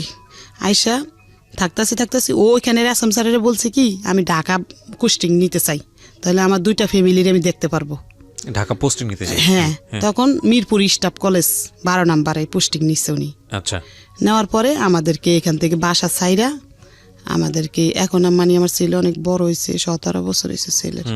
তখন আমি মনে করছি যে আমার হাজবেন্ড ওইখানে রুম নিব মনে একটা, ওখানে আমার 2 মেয়ে, আবার এই ছেলে কোথায় নিবো, ও কাজ করে এখানে, তো তুমি তো দাদির কাছে থাকো আর আমি ওদেরকে নিয়ে ওখানে যাই, তারপরে তোমারে নিয়ে যাবো পরে। ছেলের ওর দাদি ওই সৎ দাদির কাছে রাইখা গেছি। আমার হাজবেন্ডের এই হলো বাসা আর এই হলো অফিস কাছাকাছি, কিন্তু আমার হাজবেন্ড বলে যে আমার অফিস অনেক দূরে, কিন্তু আমি যেখানে বাসা তখনও একটা লুকোচুরির ব্যাপার-স্যাপার ছিল। হ্যাঁ, তখনও উনি আমার সাথে গোটপিট করে। আমি বলি যে কত জ্বর আসছে, মানে জ্বর আইছে। পরে আমি বলি যে ভাবি জ্বর আইছে, কি করব? কয় কি কেন, আপনি তো সব কিছু সরকারিভাবে পাবেন। বলে যে আমার সাথে জানতো, চলেন দেখায়। কে খুশির সাহেব বলে না কিছু? আমি বলি উনি তো বলে ওনার অফিস অনেক দূরে। বলে যে ওনার অফিস অনেক দূরে, এই কথা বললো কেন? বুঝি না তো কিছু, ভাবি আপনাদের বেশি কি গোটপিট আছে? আমি না, বলে যে আমার লাগে লোন। তখন আমি ঢুকছি ডাক্তার দেখাইতে, ঢুকার পরে এখন বলে যে বই করা ছাড়া তো ডাক্তার দেখাইতে দিব না। তখন আমার হাজব্যান্ড আমি ফোন দিছি যে আমি ডাক্তার দেখাইতে আইছি। বলে যে ভালো করছেন ডাক্তার, ও ইউনিটের ভিতরে মানে অফিসের ভিতরে। তখন উনি একটা সৈনিক জসিম নাম ওরে পাঠাইছে যে তোমার ভাবি আসছে, যাও একটা বই করে দাওগা। তখন যায় মানে বই করা লাগে, একটা বই কিন না, ওটার মধ্যে মানে স্যারেরা সিল মারবো, তারপরে ডাক্তার দেখানোর নিয়ম। তখন আমি ডাক্তার দেখায় বাসাইছি, রাত্রে জিজ্ঞাসা করছি আমি কি আপনি বললেন না আপনার অফিস অনেক দূরে, বললে যে আসে আর বলে যে চিন্না লাইছেন তো চিনছেন ভালো করছেন। পরে এরকম করে সংসার করতেছি বালি হঠাৎ কইরা উনি না একটা মেয়ে ওনারে ফোন দেয়, না ধরার গতিকে আমি শূন্য ফেলাইছি, মেয়েটা ওনারে বলতেছে দাদু আপনি ফোন ধরেন না কি লেগা, উনি করছে কি কাইটা দিছে। আমি শুনছি দেখা আমার উঠছে জিদ উঠছে, ওনার মোবাইল কাইটা নিছি, নিয়ে ওনার নাম্বার টিপা বার করছি, ওনার ওয়াইফের নাম আসমা, বার করে আমি ওই নাম্বারে ফোন দিছি, আমি জানি ওর বোন নাম কি সব জানি না গেছি। ফোন দিয়া বলি যে এরকম আপনার হাজবেন্ড ঢাকা একটা বিয়ে করছে আপনি জানেন, বলে যে না তো। তখন তো দেশে শূন্য লাইছে সবাই, শোনার পরে ওই বউ মানে দেশে কান্দাগাড়ি করতেছে ঢাকাইব। তখন ওই বউ ঢাকা আইছে, আইসা বাসা নিতে চাইছে 12 নাম্বার, আমার হাজবেন্ড বাসা নিয়ে দেয়নি, বলছে যে তুই যদি এখন এখানে বাসা নেস তাহলে আমার চাকরিটা চলে যাবো গা। এ কথা বললে ওই বউ আসছে ঢাকা, আইসা ওরা তেলমুল মাইকা দেশে পাঠাই দিছে। 3 মাস পরে আমার বাবু পেটাইছে। তখন বলে যে বাচ্চা নিছোস হ্যান ত্যান মানে এরম নিব না বাচ্চা। তখন ও প্যাড হইছে, তখন আমি প্যাড হইতে 12 নাম্বার তখন আমার বাসা চিজ করে ফালাইবো, মানে এখান থেকে চিজ করে অনেক দূরে ফাটাইবো, তো দূরে ফাটাইছে, মানে ও 12 নাম্বার দিকে পাঠাই দিছে। ওইখানে আবার এই বাচ্চা ভর্তি হয়েছে, তো ওদের লাগে দাঁড়ে।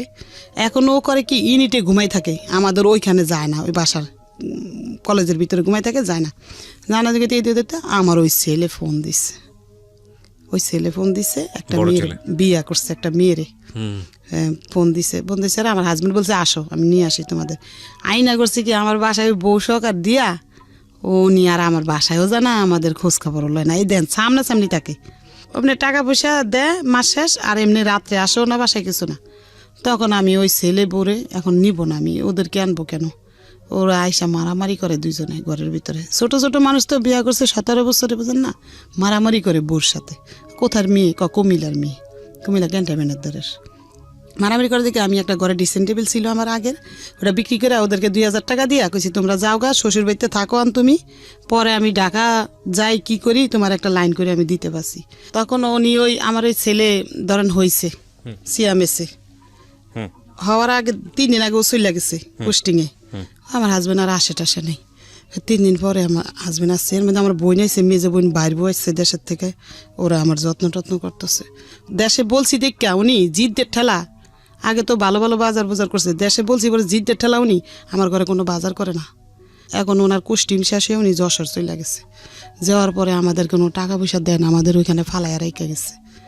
এখন কি করবো, গেছি যশোর, যাই ওইখানে ইউনিটে টলছি পরে আমার টাকা দিচ্ছে এদিন 10,000 দিছে, পরে আমি আবার চলে আসছি। ওইটা দিয়ে বাড়িওয়ালারা দিছি কয় টাকা জানি, ঘর ভাড়া 4-5 হাজার টাকা, আড্ডা দিয়া চলতেছি কোনো মধ্যে, চলতে 2 মাস টাকা পাঠাইছে বিকাশে, পাঠানোর পরে না আবার 2 মাস টাকা পাঠায় না, 2 মাসের ভাড়া বাজ্যা গেছে। তারপর আবার ওই বাবুরে নিয়ে 22 মাসের এখন গাড়ি তুলছি, গিয়ে গেটে গেছি, পরে ওই লোকজনে আমার হাজব্যান্ডটাই কিনে দিয়েছে, তা হাজব্যান্ডে নিয়ে গেছে, নিয়ে এক সৈনিকের বাসায় উঠাইছে, ওটা ওই সৈনিকের কইছে খাওয়া দাওয়া দিতে দিয়া 2 দিন ধরে আমি ওই সৈনিকের বাসায়, আমার হাজব্যান্ড আমার খোঁজ খবরও নাই যায়ও নি আমার কাছে। তখন আমি নিচে নামিয়া গেছি ওরে কোলে নিয়ে, নামিয়া আমি ইউনিটের ভিতরে ঢুকছি, ঢুকা কমান্ডাররা মানে মিটিং করতেছে, তাই আমার ডাকছে যে কে, কইছে অনুকের ও ভাই।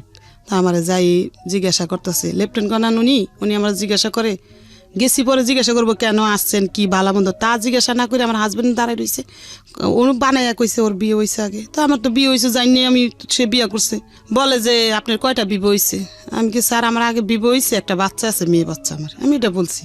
তখন এই কথা বলছে পরে আমি কি স্যার শোনেন আপনি সুস্থ বিচার করেন, যদি সুস্থ বিচার না করেন আল্লাহর কাছে ঠেকা থাকবেন, এটা বলছি। পরে আমার হাজব্যান্ডটা উনি গালাগালি করছে, তো থাপ্পড় দিয়ে তোর কানা উঠে ফাটালামু, বেদব কোথায় গা তুই বিবাহ করছো খাউন করছো না, বলছে। পরে আমি চলে আসছি, চলে আইসা আমারে মানে আমার হাজব্যান্ড গালাগালি করছে বিচ্ছিরিভাবে, বাইরে নামিয়া গালাগালি করছে। আমি ওই বাবুরা 22 মাসের কোলে মাথা ঠিক ছিল না, ওই ক্যান্টনমেন্টের গেটের সামনে আসছিল ট্রেনের রাস্তা, একবার গেটের সামনে, আমি যে সময় ট্রেনের তলে যাই ওনারা আমার টানাটানি করছে, আর্মির লোকেরা যে ভাবি এই কাজটা করেন না আপনি ভালো না। এই ভদ্রমহিলার জীবনের গল্প আসলে সারা রাত শুনলেও শেষ হবে না, কিছু কিছু জায়গায় আমাদের স্কুইজ করতে হচ্ছে, কারণ আমাদের গল্পের যে মূল জায়গাটা। তুই ভর্তি করছি এই মেয়েরে ওই সরকারি স্কুলে, আর ওই মেয়েরে ক্লাস বেসরকারি, ওটা সরকারি 9-এ ভর্তি করছি। এখন এদের পড়ার খরচ আমি চালাই, ওই মিশিং এর কাজ দিয়া কোনো মতে জীবনযাপন করি আমি, বোঝেন। আর একবেলা খাই আর একবেলা খাইও না, ওদের পড়ালেখা চালাই। ও বাচ্চা ছোট বাচ্চা জানেন দুধের লেগে কান্না করতো, দুধ দিতাম না, চিনি গুলাই ফিটারের মধ্যে খাওয়াই রাখছি, বাচ্চাটার আমি বড় করতেছি। এভাবে চালাই, বাচ্চাটির পড়ালেখা বন্ধ করি নাই। কই এরা পড়ালেখা করলে আমি তো মূর্খ, কিছুই জানি না, জীবনে এরা বড় মানুষ হইতে পারবো। খালি এদের পড়ালেখার কথাই কইতাম, ঘরে আইলো কইতাম মা তোমরা সুন্দর করে পড়ো। এরম করতে করতে আমি কিস্তিতে টাকা উড়াইয়া দেই ফুদে মানুষে বিক্রি করে, কাপড় চোপড় অনেক বেচা কিনা হয়। আমি ওগুলো আইন এক এক জায়গাতে সাপ্লাই করে বিক্রি করতেছি। এখন ওই মিশিংয়ে আছে এখনো ঘরে আমার। এই ঘটনাটা ওর বড় বোন বলতে চাচ্ছে। প্রিয় শ্রোতা, আমরা মাকে এতক্ষণ পর্যন্ত ফ্লোর দিয়ে রেখেছিলাম এবং আপনাদের সদয় অবগতির জন্য জানাচ্ছি। হ্যাঁ, নিশ্চয়ই আপনাকে দিব ফ্লোর। একটা মার জন্য কতটা ভয়ানক হতে পারে এই সন্তানদের ঘটনা বর্ণনা করা। আল্লাহ মাফ করুক, আমি আর কিছু বলতে চাচ্ছি না, আমি স্পিচলেস টোটালি। আচ্ছা ঠিক আছে, বড় বোনকে হ্যাঁ বলেন। তারপরে দেখেন বড় মেয়ে ক্লাস এসএসসি পরীক্ষা দিল, দিয়া এগারেটার উপরে উঠাইছে। ও সরকারি কলেজে চান্স পাইছে, সরকারি কলেজে পড়ালেখা করে। ওর খরচ আমার লাগে না অত বেশি, অল্প অল্প। ও টিউশনই করে, মানুষের বাসায় দিই নি টিউশনই করতে। যে মানুষ যদি আমার মেয়ের দিকে খারাপ নজরে তাকাইলে কের বাসায় টিউশনই করতে দেয় না। ও ঘরে যা পড়ায় তা দিয়ে চলে। আর আমি কাপড় বেশি জানেন, বিকালবেলা জুরিয়ান রেল গেট যে কাপড় বেশি, হাজার হাজার মানুষের দেখছে এই বোরকার মুখ ডাইকে সারাদিন কাপড় বেশি। আমি কেউ যেন দেখলে কইতে পারেন আমার বাচ্চারা কাপড় আলির মাইয়া খোটা না জান দেয় লেগে, জানেন আমি এরকম করে চালি। আর আজকে আমি সাজানো সংসার আমার ধ্বংস। আমি আসতেছি প্রিয় শ্রোতা, আমি এখানেই আপনাদেরকে নোট করতে চাই যে এই হচ্ছে আমাদের আসল জায়গাতে আসা। এতক্ষণ আসার জন্য আমি এতক্ষণ আপনাদেরকে একটা বর্ণনার মধ্যে রেখেছি।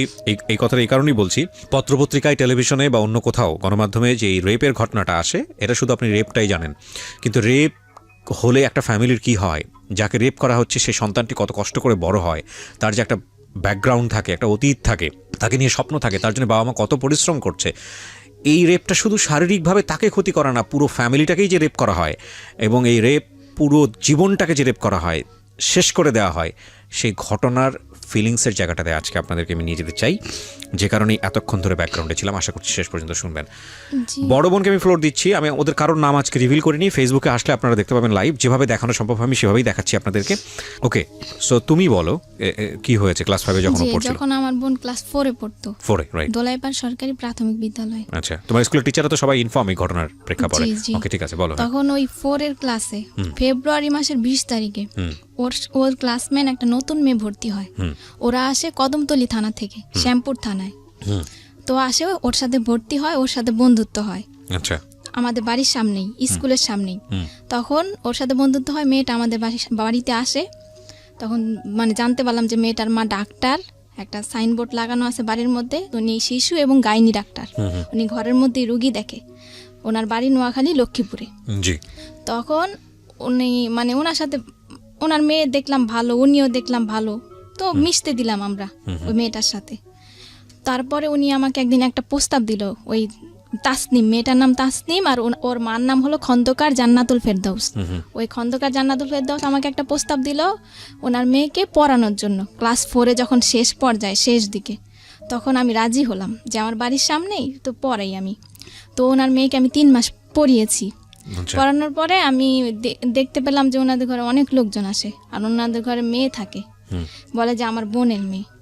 লোকজন আসে আর উনি আমাকে মানে অনেক ধরনের কথা বলতো, যেগুলো আমার মানে একটু খারাপ লাগতো।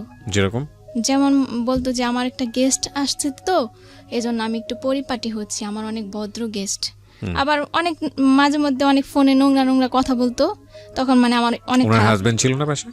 না, ওনার হাজবেন্ড নাকি লন্ডন থাকে। তো ওনার মেয়েকে 3 মাস পড়ানোর পর আমার মাকে আমি এসে বলেছি যে মা এরকম ওনার ঘরে লোকজন আসে। তখন আমার আম্মু বলছে যে তাহলে হয়তো বা মহিলাটা ভালো না, পড়ানো ছেড়ে দাও। আমি পড়ানো ছেড়ে দিয়েছি, আর আমার ছোট বোনকে ওনাদের বাসায় যেতে নিষেধ করেছি, যে ওনাদের বাসায় যাবা না। ও 3 মাস ধরে ওনাদের ঘরে একটা লোক থাকে, বলে যে ওনার ভাই।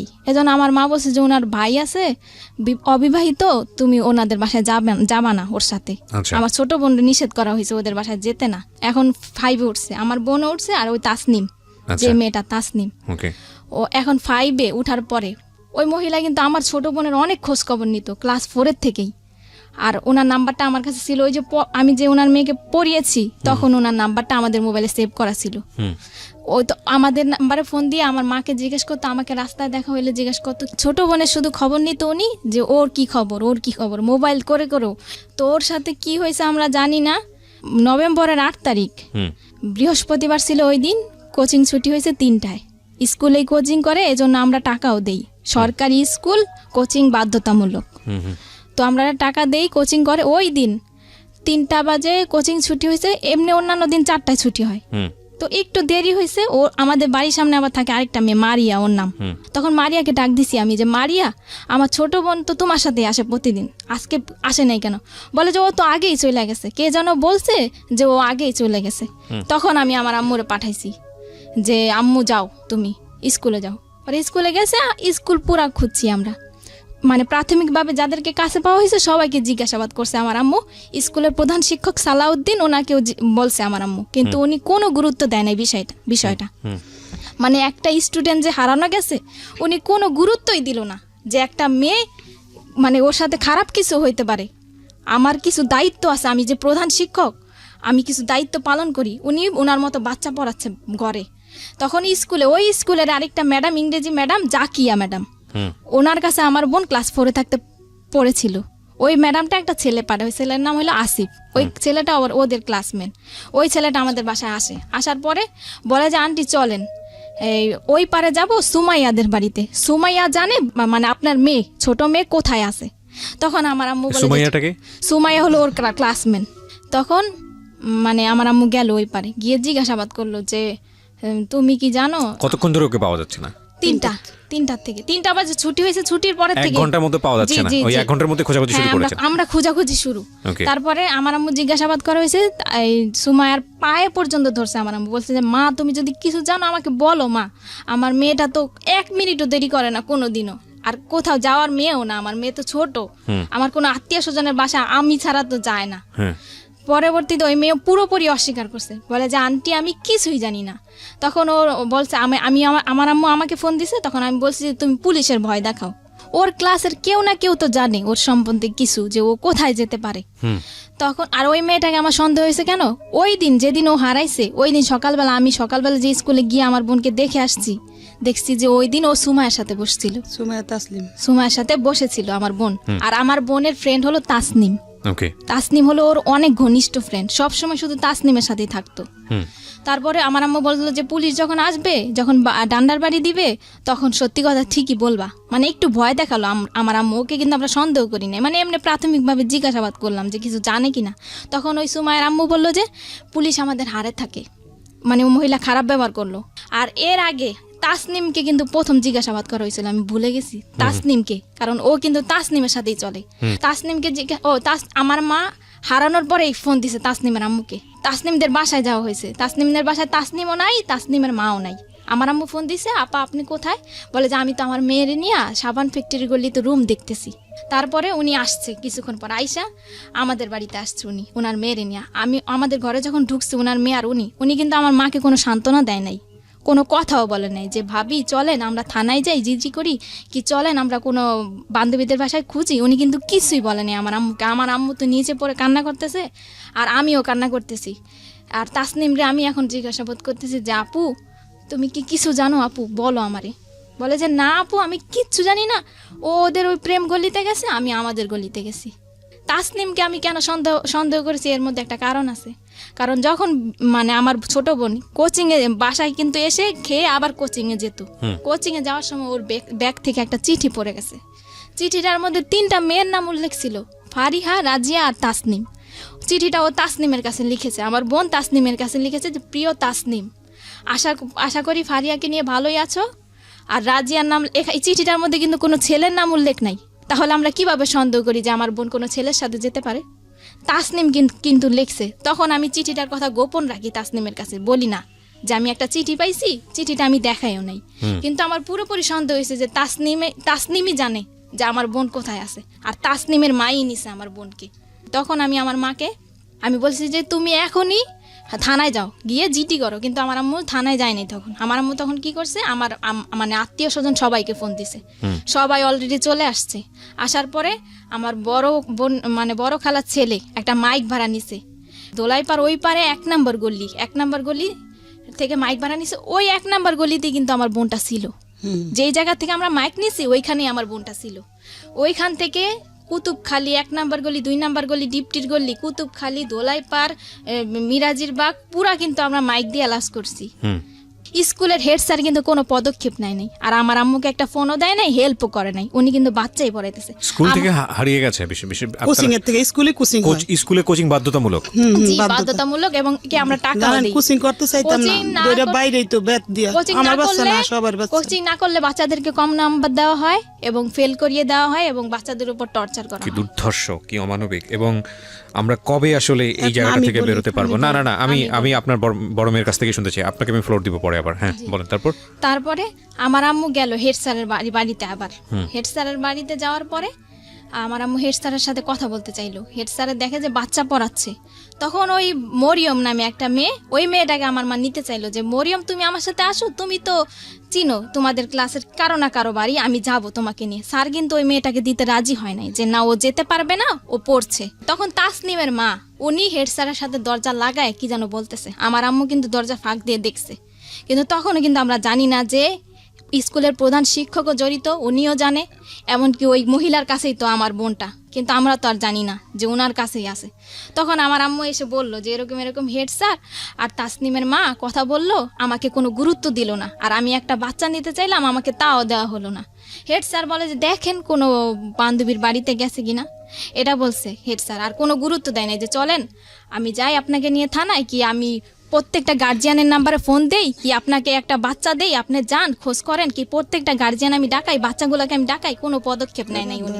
তখন আমার আম্মু মাইক দিয়ে অ্যালাউন্স করার পর থানায় গেল, সাধারণ জিডি করলো একটা রাত্রে, তখন 10টা বাজে। সাধারণ জিডি করার কোন থানায় হয়েছে এটা? শ্যামপুর থানা। শ্যামপুর থানায় একটা সাধারণ জিডি করা হলো, কারো সন্দেহ করে না, মানে একটা সাধারণ হারানো একটা সাধারণ জিডি। যে আমাদের যে জিডির যে মামলার আজম, এসআই আজম, ওনাকে আমার আম্মু নিয়ে আসলো গাড়ি নিয়ে। আমার মেজো খালা আমার মা গাড়িতে নিয়ে আসলো। আমার আম্মু সন্দেহ করলো, আমি বললাম যে আমি ওই মহিলাকে সন্দেহ করছি, যে ওই মহিলার মেয়ের সাথেই চলে, ওই মহিলাই জানে, ওই মহিলার মেয়েই জানে। যদি ওনারাও না নেয় তাহলে ওনারা জানে যে ও কোথায় আছে, কোথায় গেছে। তখন ওই মহিলাকে সন্দেহ করে আমি আমার মাকে পাঠালাম, রাত্রে 2টা বাজে গাড়ি নামায় নিয়ে আসছে, মহিলার বাসায় গেছে পুলিশ নিয়ে। তারপরে ওনার মেয়েকে মানে আমরা পুলিশ নিয়ে চাপ দিলাম, আর ওই খন্দকার জান্নাতুল ফেরদাউসকে চাপ দিলাম আমরা। তখন ওই মহিলা কিন্তু স্বীকার করেনি, আর মহিলার মেয়েও স্বীকার করেনি। তখন ওনার মেয়েকে আমরা মানে সন্দেহ করলাম ওনার বোনকে। ওনার বোন আবার থাকে পান্থপথ, ওই দোলাইপাড়াই পান্থপথ একটা মানে একটা স্থানের নাম, ওই স্থানে থাকে আর কি। তো ওইখানে ওনার মেয়েকে মানে আমরা চাইলাম যে তোমার খালার বাসায় হয়তো বা থাকতে পারে।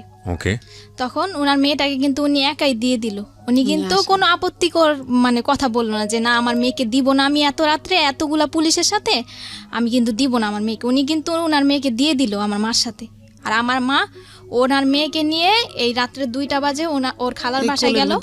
খালার বাসায় আর ওই গাড়ির মধ্যে ওনার মেয়েকে আমার মা কোলের মধ্যে রাখলো এবং বললো যে মা বলো, মা যদি তুমি কিছু জানো তাহলে বলো। কিন্তু ওনার মেয়ে কিন্তু কিছুই বললো না, যে না আন্টি আমি কিছুই জানি না। তখন ওর খালার বাসায় খোঁজা হলো, নেই, ওই বাসায়ও নেই। তখন ওই মহিলা আমার মাকে বললো, যখন ওনার মেয়েটাকে ফেরত দেওয়া হলো খুঁজে আসার পর, তখন মহিলা আমার মাকে বললো যে কাজটা কিন্তু আপনি ঠিক করেন নাই, মানে আমার বাসায় যে পুলিশ নিয়ে আসছেন কাজটা কিন্তু ঠিক করেন নাই আপনি। তখন আমার মা বললো যে আমি পুলিশ নিয়ে আসছি, একটু পর আমি র্যাব নিয়ে আসবো, মানে আপনার কাছেই আমার মেয়ে আছে, আপনিই জানেন। আমার মার তখন মাথা ঠিক ছিল না বলছে, আর মেয়েটা কিন্তু ওনার কাছেই ছিল। কিভাবে উদ্ধার হলো তারপরে আমার মা চলে আসলো বাড়িতে। পরের দিন সকালবেলা শুক্রবার আমার আম্মু কিন্তু শুক্রবারে র্যাবের অফিসে গেল 2বার। এর মধ্যে আমার ছোট খালা মানে মিডিয়ার লোকদের খবর দিল, 71 চ্যানেলের একজন রিপোর্টার, আর টুটুল উনি বিজয় টিভির, আর দৈনিক দিন প্রতিদিনের পত্রিকার একজন, এই 3 জন আর কি আমাদের পাশে এসে দাঁড়ালো আর কি, সান্ত্বনা দিল আমার মাকে যে আপা কান্নাকাটি করেন না, আপনার মেয়েকে পাবেন। 2 দিনে আমরা র্যাবের অফিসে গেলাম, ওই টুটুল বিজয় টিভির সাংবাদিক ওনাকে নিয়ে, উনি সাক্ষী, কেসের সাক্ষী ওনারা। তো ওই দিন শুক্রবার, আর মহিলার কাছে গিয়েছে ওনারা সকালবেলা, ওই মিডিয়ার লোকদের সাথে ওই মহিলা অনেক খারাপ আচরণ করছে, এগুলো ভিডিও ফুটেজ ওই সাংবাদিকদের কাছে আছে। তারপরে ওই শুক্রবার সন্ধ্যা 7টায় আব্দুর রব নামের একজন লোক আসলো, এসে আমাদের দরজা টোকা দিল। সন্ধ্যা তখন 7টা, তখন বলল এই রুমে কি কাপড় বিক্রি করে সেই মহিলা থাকে? তখন আমার আম্মু বলল যে হ্যাঁ আমি বিক্রি করি, আমিই থাকি। আব্দুর রবটা কে জানো? আব্দুর রব, যে বাসায় ওরা রাখছে যেই 30 বাসায় ঘন্টা। ছিল ও 30 ঘন্টা, ওকে ওকে, হ্যাঁ ওই আব্দুর রব। বলে আমার আম্মু বলে কি ওই লোকটা বলতেছে যে আপনার মেয়ে আমার বাসায় আছে, আমার কাছে আছে। তো আমার আম্মু বলে যে আপনার বাসায় আছে, আপনার বাসা কোথায়? বলে যে আমি তো মেম্বরের বাড়িতে থাকি। তা আমার আম্মু বললো মেম্বরের বাড়িতে এই যে আপনি কাছে থেকে আমার মেয়েটা দিলেন না, আপনি কি বলে যে না আমি তো 7 তলায় থাকি। বলে যে কোন 7 তলায়? বলে যে না আমি তো 1 নম্বর গলিতে থাকি। লোকটা কয় ধরনের মানে উল্টাপাল্টা কথা বলা শুরু করেছে। কথা বলা Okay. শুরু করছে। আর বলে যে আপনার মেয়েটা আমার মেয়ের সাথে চলে গেছে, আপনি নাকি অনেকে মানে মারধর করেন মেয়েকে, আমার কাছে আশ্রয় চেয়েছে, আমি আশ্রয় দিয়েছি। ওনার স্ত্রীকে ফোন দিল, কোথায় তুমি আসলো আমার বোনটাকে নিয়ে আসলো। আমার বোনটা কে 2টা পুরুষ লোক ধরে ধরে নিয়ে আসছে, আমাদের দোতলার ভাড়াটিয়ারা সবাই সাক্ষী। তখন সবাই মানে ওই লোকটা যে এসে বললো সবাই কিন্তু দরজা খুলে ফেললো, সব কথাই। আমার বোনটা কাঁপতেছে, প্রচন্ড কাঁপতেছে, জ্বর। মানে যাকে দেখে তাকেই ভয় পায়, আর শরীরে অনেক জ্বর ছিল আমার বোনের। তখন লোকটা কিন্তু ঘরের ভিতরে ঢুকতে চাইলো না। আমার আম্মু অনেক কষ্টে আর আমি অনেক কষ্টে বললাম যে আঙ্কেল আপনাকে কিভাবে ধন্যবাদ জানাবো, আপনি একটু বসেন, কিছু খান আপনি। লোকটা কিন্তু ঢুকতে, এই মহিলা তোর বাচ্চাটা ফেরত দেওয়া কি আমার অপরাধ হইলো? মানে উনি কি আবল তাবল কথা বলতেছে। তখন ওনাকে বসালাম। আমার আম্মু বলে যে আমার গার্জিয়ান আসবে, আমার গার্জিয়ানকে বুঝিয়ে দিবেন আমার মেয়েকে। তখন আমরা মিডিয়ার লোকদেরকে খবর দিলাম, ওই যে মামারা আমাদেরকে সান্ত্বনা দিয়েছিল, আমাদের পাশে দাঁড়িয়েছে, আর আমার খালা, আমার আত্মীয় স্বজন সবাই আসলো। ওই আয়োর যে মামলার যে আয়ো আজম এসআই, ওনাকেও খবর দেওয়া হলো, আমার আম্মু খবর দিল। স্কুলের প্রধান শিক্ষককেও আমার আম্মু খবর দিল। কিন্তু ওই খন্দকার জান্নাতুল ফেরদৌসকে কিন্তু আমার আম্মু খবর দেয়নি। আর উনি কিন্তু এই একদিনের মধ্যে আমার আম্মুকে কোনো ফোনও দেয়নি, কোনো খোঁজ খবরও নেয়নি, এমনকি কোনো সাহায্য করে নাই। ওই খন্দকার জান্নাতুল ফেরদৌস আমার বোন ঘরে ঢুকার 5 মিনিটের মধ্যে উনি এসছে 3টা মেয়ে নিয়ে। উনি কিভাবে জানলো যে আমার বোনটা ঘরে আসছে? বড় বড় 3টা মেয়ে, 3টা মেয়ে নিয়ে আসছে। 3টা মেয়ে এসে মানে আমার মার সাথে ঝগড়া শুরু করছে যে কেন আমার মা পুলিশ নিয়ে গিয়ে ওই মহিলার বাসায় খুঁজতে গেছে। তখন আজম যে কেসের যে আয়ো, উনি বলল যে আপা দেখেন আপনার মেয়ে যদি হারানো গেত তাহলে আপনিও খুঁজতে আসছেন, ওনার মনের অবস্থাটা আপনি বুঝেন। তখন তা খন্দকার জান্নাতুল ফেরদৌস বললো আমি আজকে অ্যাকশন নিব, আমার মান ইজ্জত কিছু রাখে নাই, পুলিশ নিয়ে আমার বাড়িতে গেছে। এই পরে আজম বলল যে দেখেন আপনি বাচ্চা নিয়ে বড় কথা বলবেন না, আর ওনার মনের পরিস্থিতিটা বুঝেন, আপনি কি অ্যাকশন নেবেন, এইগুলা কোন ধরনের কথা বলতেছেন? মানে আমি যেটা বুঝতে পারছি তখন পর্যন্ত আপনারা কেউ জানেননি যে ওর সাথে কি হয়েছে। না, ও জানে না, ও জানে সব। আপনারা নরমালি যেটা জানেন যে ঠিক আছে মানে বাচ্চা পাইছি, সুতরাং এটাই অনেক বড় কিছু। হ্যাঁ বলেন। তারপরে কথাবার্তা শেষ করে ওই 3টা মেয়ে কিন্তু ঝগড়া করছে, আর বাড়ির ভাড়াটিয়াদের গেট টোকায় আমার আম্মুর নামে খারাপ খারাপ মন্তব্য করেছে, এমনকি ঘরের মধ্যে আমার আম্মুর সাথে ঝগড়া করছে, গায়ের মধ্যে হাত তুলতে পর্যন্ত আসছে। রাজিয়া, সুরমা জাহান রাজিয়া, মহিলার যে সহযোগী ফার্মেসিতে কাজ করে, ওই রাজিয়া মহিলা কিন্তু কোনো কথা বলে না, ওই 3টা মেয়েই কথা বলতেছে। আর মিতু আসছে, মিতু নাকি ওনার বোনের মেয়ে। মিতু এসে বলতেছে যে গণতান্ত্রিক বাংলাদেশে বিনা কারণে কাউকে জেল খাটানো যায় না, এখানে কিন্তু কোনো জেল খাটানোর কথা ওঠে না। ওনারা কিন্তু নিজে নিজে একটা আওয়াজ হচ্ছিল। হ্যাঁ তারপরে কি হলো? হ্যাঁ তারপরে ওনারা সবাই চলে গেছে, কেসের আয়ও চলে গেছে। না স্যার আইছে, হেড স্যার স্কুলের প্রধান শিক্ষক আসছে এখন। আচ্ছা প্রধান শিক্ষক এসে বলতেছে যে এই মেয়ের মা মেয়েকে অনেক অত্যাচার করে, মেয়ে আমার কাছে অনেক দিন বলছে স্কুলে, এই মেয়ের মা মেয়েকে এত অত্যাচার করছে যে মেয়ে চলে গেছে অন্যদের বাড়িতে। তখন হেড স্যার ওকে গিয়ে ধমকাচ্ছে ভিতরের রুমে যে এই মেয়ে, মানে ওকে নাম ধরে বলতেছে যে তুই কার সাথে গেছিস। তখন ও বলছে যে তাসনিম। বলে যে কশাকার তাসনিম না খশাকার তাসনিম, এই প্রশ্নটা ওকে 3বার করা হয়েছে, ও কিন্তু বলছে যে কশাকার তাসনিম। আর হেড স্যার কিন্তু জানে যে ও তাসনিমের সাথে চলে, আর খশাকার তাসনিম নামের কোনো মেয়েই নাই। তখন ওকে ধমকানো হলো, কিন্তু আমরা কিন্তু তখন বুঝি নাই, ওকে চোখ গোড়ানি দেওয়া হয়েছে আমার সামনে আর আমার 2 খালা। আমার নাম কবি না, কিন্তু মানে ওকে চোখ গোড়ানি দেওয়া হয়েছে, আমরা কিন্তু বুঝি নাই যে কেন ওকে চোখ গরম দিচ্ছে। স্যার চলে গেছে, সবাই চলে গেছে। তখন পত্রিকার একজন লোক ছিল, আমার ছোট খালা ছিল। তখনই আমার বোনের অবস্থা, শারীরিক অবস্থা, তখন মিডিয়ার লোকের একটা মানে একটা জবানবন্দি নিল, ওর কাছ থেকে জবানবন্দি দিল। মানে ওই মুহূর্তে ও যা বলেছে আমি তাই বলতেছি। ও বলল যে তোমার সাথে কি কি ঘটেছে। তখন ও বলছে যে তাসনিম, সাইমা, সুমাইয়া, এই 3জনই ওদের ক্লাসে পড়ে। এই 3টা মেয়ের সাথে কোচিং ছুটির পরে আমি গেছি খন্দকার জান্নাতুল ফেরদৌসের ফার্মেসিতে যাওয়ার পর মহিলা একটা রুমালের মধ্যে কি দিছে, আমি তারপর আমার আর কিছুই মনে নেই। পরের দিন সকালবেলা আমি উঠে দেখি যে আমি আব্দুর রবের বাড়িতে, ওই যে সাইমাদের বাড়িতে। ওকে, সাইমার বাবা কিন্তু আব্দুর রব। এতটুকু আমি ওর মুখ থেকে শুনতে চাই, মানে আপনার পাশে যে আপনার বোনটা বসে আছে, ছোট বোন, ওকে একটু আমার উপরে ছেড়ে দেন। হ্যাঁ যান, আপনি আমার উপরে ছেড়ে দেন, আমি ওকে সাথে কথা বলে যতটুকু পারি আমি ওর সাথে একটু জানার চেষ্টা করি। মাইক্রোফোনটার সামনে দেন। হ্যাঁ, এই যে তোমাকে যেটা খাওয়াতো চানাচুর বা যেটা বলো বিস্কিট বা যেটাই বলো না কেন, এটা খাওয়ানোর পরে তুমি জানতা না যে কি হচ্ছে তোমার সঙ্গে, তাই কি? জি। আচ্ছা, এই ভিডিওটা তোমাকে দেখিয়েছিল কবে? মানে 15 দিন আগে হারানোর 15 দিন আগে। 15 দিন আগে দেখে কি বলেছিল? বলেছিল এটা যদি কারো কাছে বলো তাহলে ইন্টারনেটে ছেড়ে দিব। তুমি তাহলে বুঝতে পারছিলা যে তোমার সঙ্গে কি হচ্ছিল? জি। তারপর আর ওদের বাসায় যাইনি 15 দিন। কি ওকে, মানে এটা কি তোমার সঙ্গে এরকম রেগুলারই হতো? 2-1 হয়েছে নাকি একবার হয়েছে? এই ভিডিওটা করার সময় শুধু একটাই হয়েছে নাকি এর আগেও এরকম কন্টিনিউ করতো ওরা এই কাজগুলা? সেটা আমি জানি না আমার সাথে কি হতো, কিন্তু ভিডিওটা দেখার পরে বুঝতে পারছি আমি কিছু একটা হতো তোমার সঙ্গে। জি। এবং এটা দেখার পরে তুমি ছেড়ে দিয়েছো যে তুমি আর ওদের বাসায় যাও নাই? জি। আর আচ্ছা। ওই বাসায় আমি হেড স্যারকে 4 দিন দেখছি, আমাদের স্কুলের প্রধান শিক্ষককে। না, আপনারা কেন কথা বলতেছেন? আপনারা কথা বলতে তাহলে তার বড় দরকার নেই এখানে। আপনি তোর সঙ্গে কথা বলতেছি না, আপনারা কেন? আপনারা কি উত্তেজিত অনেক বেশি? আমাকে একটু ফ্লোর দেন না, আমি কথা বলি প্লিজ। কেউই কোনো কথা বলবেন না, আমার যেটা জানার দরকার সেটা আমি ওর কাছ থেকে বের করে নিব, ঠিক আছে? ওকে, হ্যাঁ বলো, তুমি তোমার মতো করে বলো না, যা হয়েছে বলো। হ্যাঁ, কি হয়েছে বলো। হেড স্যারকে আমি 4 দিন দেখছি। 2 দিন দেখছি ওনাদের বাসায় হাসাহাসি করতেছে তাসনিমের আম্মুর সাথে, আর 2 দিন দেখছি গোসল করতে। হেড স্যারকে গোসল করতে দেখেছো ওই বাসাতে? জি। আচ্ছা, তো তুমি যখন এই ধরনের একটা ঘটনা তুমি বাসার মধ্যে, তুমি তো বুঝতে পারছিলে যে কিছু একটা হচ্ছে যেটা হওয়া উচিত না, তাই না? কিছু কি বুঝতে পারতেছিলা যে কিছু একটা হচ্ছে? হেড স্যারকে তো এই বাসায় দেখার কথা না, তুমি কি বুঝতে পারতেছিলা বিষয়টা? নাকি মনে হচ্ছিল যে ঠিক আছে দেখছি, ঠিক আছে?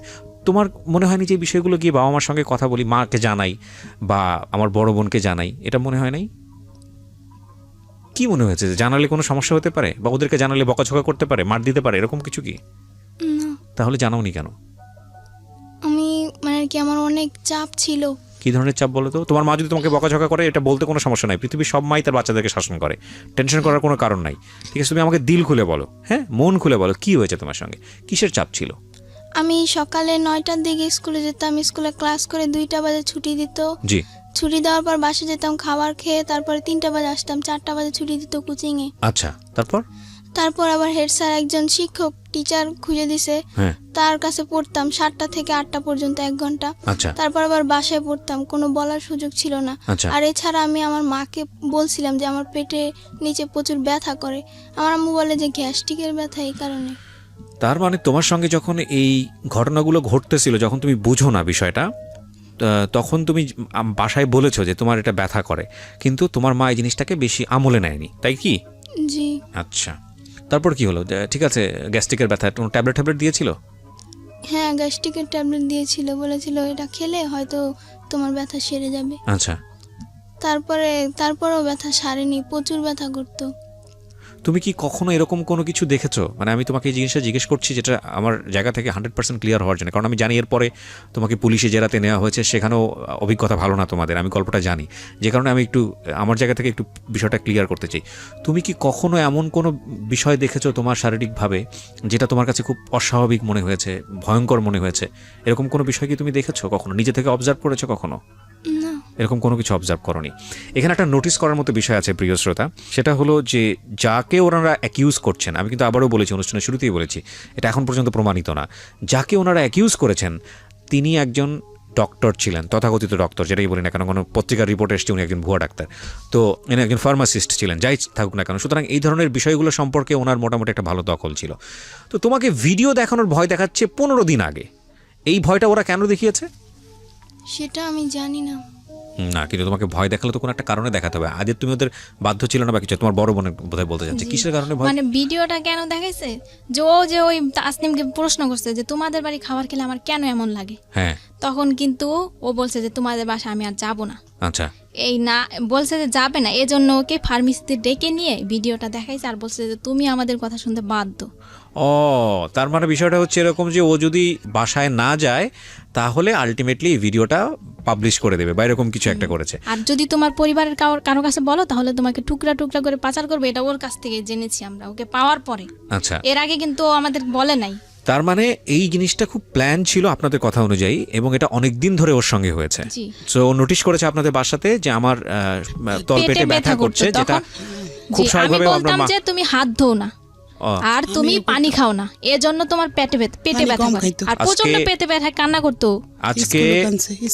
আজকে খেয়াল রাখেন এই সেন্টেন্সগুলা, এই বিষয়গুলা। প্রিয় শ্রোতা, আমি বারবার আপনাদেরকে বলছি যে আমি বহুবার রেডিওতে বহুবার এই জিনিসগুলো খুব ডেডলি, খুব সাহসের সঙ্গে উপস্থাপন করেছি। আমি জানি না বাংলাদেশে কোনো গণমাধ্যমে এতটা মানে ডেডলি কোনো সোশ্যাল ইস্যু, কোনো ফ্যামিলি ইস্যু কখনো আসে কিনা। আমি সেজন্য সমালোচিত হয়েছি বিভিন্ন জায়গাতে, সোশ্যাল মিডিয়াতে অনেক উল্টাপাল্টা কথাও বলা হয় আমাকে নিয়ে। আমি বাট সেটার জন্য আমার কোনো কনসার্ন নেই। বাট আমি আপনাদেরকে বলি যে শিশু যৌন নির্যাতন বা সেক্সুয়াল অ্যাবিউজ, এটার যে মানে রেট কতটা ভয়াবহ সারা দুনিয়াতে, বাংলাদেশে তো অবশ্যই। কোনো শিশু যদি কোনো পার্টিকুলার বিষয় নিয়ে কোনো কথা বলে, শরীরের কোনো একটা পার্টিকুলার বিষয় নিয়ে, সেটাকে এই যে ওনারা যেভাবে মানে উড়িয়ে দিয়েছেন যে ঠিক আছে তুমি হাত ধো না সেজন্য তলপেট ব্যথা করে, তুমি ঠিকমতো খাওয়া দাওয়া করো না, তোমার গ্যাসের প্রবলেম। কিন্তু এই সামান্য ঘটনা, যেটাকে সামান্য মনে করছে, সেটা যে কত অসামান্য এবং কত ভয়ানক রকমের সমস্যা হতে পারে এই সামান্য ব্যথার পেছনে, এটা যদি পরিবার আগে থেকে খেয়াল করতো তাহলে হয়তো এই মেয়েটার জীবনে এরকম দিন হয়তো বা আসতো না। আমি একটু সামনের দিকে আরেকটু আগাতে চাই। তো তুমি বলো, ওকে দেন, ফার্মেসিতে নিয়ে যাওয়ার পরে তোমার কি মনে আছে যতক্ষণ পর্যন্ত তোমার সেন্স ছিল কি করা হয়েছে তোমার সঙ্গে একটু বলো তো? ওই রুমাল ধরা পর্যন্ত কি কথাবার্তা হচ্ছিল তোমার সঙ্গে? একটা হলো তোমাকে ভিডিও দেখালো, ভয় টয় দেখায় তোমাকে ফার্মেসিতে নিল, তো ফার্মেসিতে যাওয়ার পরে তোমার সাথে কি কথাবার্তা হচ্ছিল যতটুকু তোমার মনে আছে সেন্স হারানোর আগ পর্যন্ত? ওকে দেন, ওকে দেন। আমরা 3 বান্ধবী মিলে ফাইজলামি করতেছিলাম। আন্টি কি যেন একটা করতেছিল, রাজিয়া জাহান সুরমা, যে ওদের ফার্মেসিতে কাজ করে মেয়েটা, ওই মেয়েটার সাথে উনি কথা বলতেছিল। 3-4 মিনিট পরে দেখি উনি একটা রুমালের মধ্যে কি যেন দিতেছে। তো আমি জিজ্ঞেস করছি আন্টি কি করেন, তা বলে কি চুপ করো একটুখানি বসো। তারপর আমার নাকের ভিতর ধরার পরে আমার আর কিছু মনে নেই। তোমার এই নাকের ভেতর ধরার পরে যখন তোমার সেন্স ফিরছে, ফার্স্ট মেমোরিটা কি? প্রথম তোমার কি মনে আছে? কি দেখছো তুমি ঘুম থেকে ফেরার পরে? কি মনে আছে? কিছু মনে আছে? হ্যাঁ, কি সেটা? আমি ওখানে আমি যখন নাকি ঘুম থেকে উঠি তখন দেখি সাইমাদের বাসায়। সাইমাটাকে তোমার বান্ধবী? জি। আচ্ছা, হ্যাঁ, সাইমাদের বাসায়। হ্যাঁ, ওখানে ওর বাবাকে দেখছি, ওর আর একটা লোককে দেখছি, আর একটা মেয়েকে দেখছি, হ্যাঁ, আর ওর মাকে দেখছি। হ্যাঁ। তো আমি সাইমাকে জিজ্ঞেস করছি যে আমি এখানে কেন, আমি তো ফার্মেসিতে থাকি। তারপর একজন ডাক্তার আসছে, ডেলিভারি রুগী থেকে ওরে দেখবো, সে নর্মালি দেখবো। দেখার পর আমি বলছি হারাই গেছে, এই কথা বলছি। হারাই গেলের কথা বললে ওই জায়গা করে পরীক্ষা নিরীক্ষা করে যে হারাইয়া গেছে, মানে কোনো সমস্যা হয়েছে কিনা। তখন মহিলা পুলিশ দিচ্ছে একজন আর পুরুষ পুলিশ 2 জন। এই 3 জন আমাদের সাথে এই 11টার থেকে 3টা পর্যন্ত দাঁড়াইছিল। দাঁড়াই থাকার পরে চেক করছে ওরে। আমার বোনও ছিল লগে, আমার ওই সাংবাদিক উনিও ছিল একজন পেপারের। ওইরা উনি বলে যে এই বাচ্চার সাথে তো খারাপ কিছু হয়েছে, একের অভিজ্ঞবার। তখন আমি মনোওয়ালের লগে জানেন নিজে পড়ে গেছি আমার বাচ্চার সাথে কি হয়েছে। তখন আমার সকাল ওসিজিতে ঢুকাই দিয়েছে রাইতে 3টা বাজে। আমি রাইতে ছিলাম, সকালে বাসায় গেছি। আবার আমার আর থাকতে দিছে না ওইখানে, ওইখানে মা থাকতে পারে না। জি, আমি বলতে চাই, আর ওকে যখন পাওয়া গেল ওই কিন্তু এই ভিডিওর কথাগুলো আমাদের কাছে বলে নাই। আচ্ছা, শুধু ওই ফার্মেসির কথাই বলছে। তখনও জানেন না? না, তখনও আমরা জানি না যে ও কিন্তু ও জানে। তারপরে ওকে ঢাকা মেডিকেলে 4 দিন রাখা হলো, এবং কি ঢাকা মেডিকেলের পুলিশরা ছাড়পত্র দিয়ে বললো যে আপনারা কি মামলা করছেন? তখন আমার আম্মু বলে যে না, বলে যে আপনারা মামলা করেন, আসামিদেরকে গ্রেফতার করেন। জি, তখন আমরা মামলা করতে গেলাম, আমার মার কেস নেয় না থানায়, নিবে না আমার আম্মুর কেস। পাঠাইছে। কি করেছে আপনাকে থানা থেকে বলেন তো? থানায় আমার মামলা নেয় না। হ্যাঁ, কয় কি মেডিকেলের রিপোর্ট যাব না আসবো, এবার আমরা মামলা করতে পারবো না। আচ্ছা। তখন ওই সাংবাদিক করে ফোন দিছি, ওরা গেছে। গেছে বরং মামলা লইব। কি করবো, আইওরে পাঠাইছে মেডিকেল। আইও যায়া মোবাইলে মাইয়ার জবানবন্দি নিয়ে আসছে, তারপর মামলা করছে। মানে আয়ু সহযোগিতা করছে? হ্যাঁ, আইও মেডিকেল পাঠাইছে ওসি। আচ্ছা, যায়া মেডিকেল থেকে না, ওনাদের কিছু ফর্মালিটিস আছে সেটা মেইনটেইন করতে হবে। ওইটা কইতে পারে নাই, ভিডিওর গুলা বলতে পারে নাই, পরে অসুস্থ ছিল। আচ্ছা, বলছে আমি ওই না সানবারে গেছি, তারপরে দেখি সাইমাকে বসে, এইটুকু পর্যন্ত বলতে পারছে। তারপরে আইনা ওসির কাছে দিছে, ওসি গ্লেস লেখছে, আসামি ধরছি আনছি থানায়। ওই সুমায়ার মারে ধরাই নেই।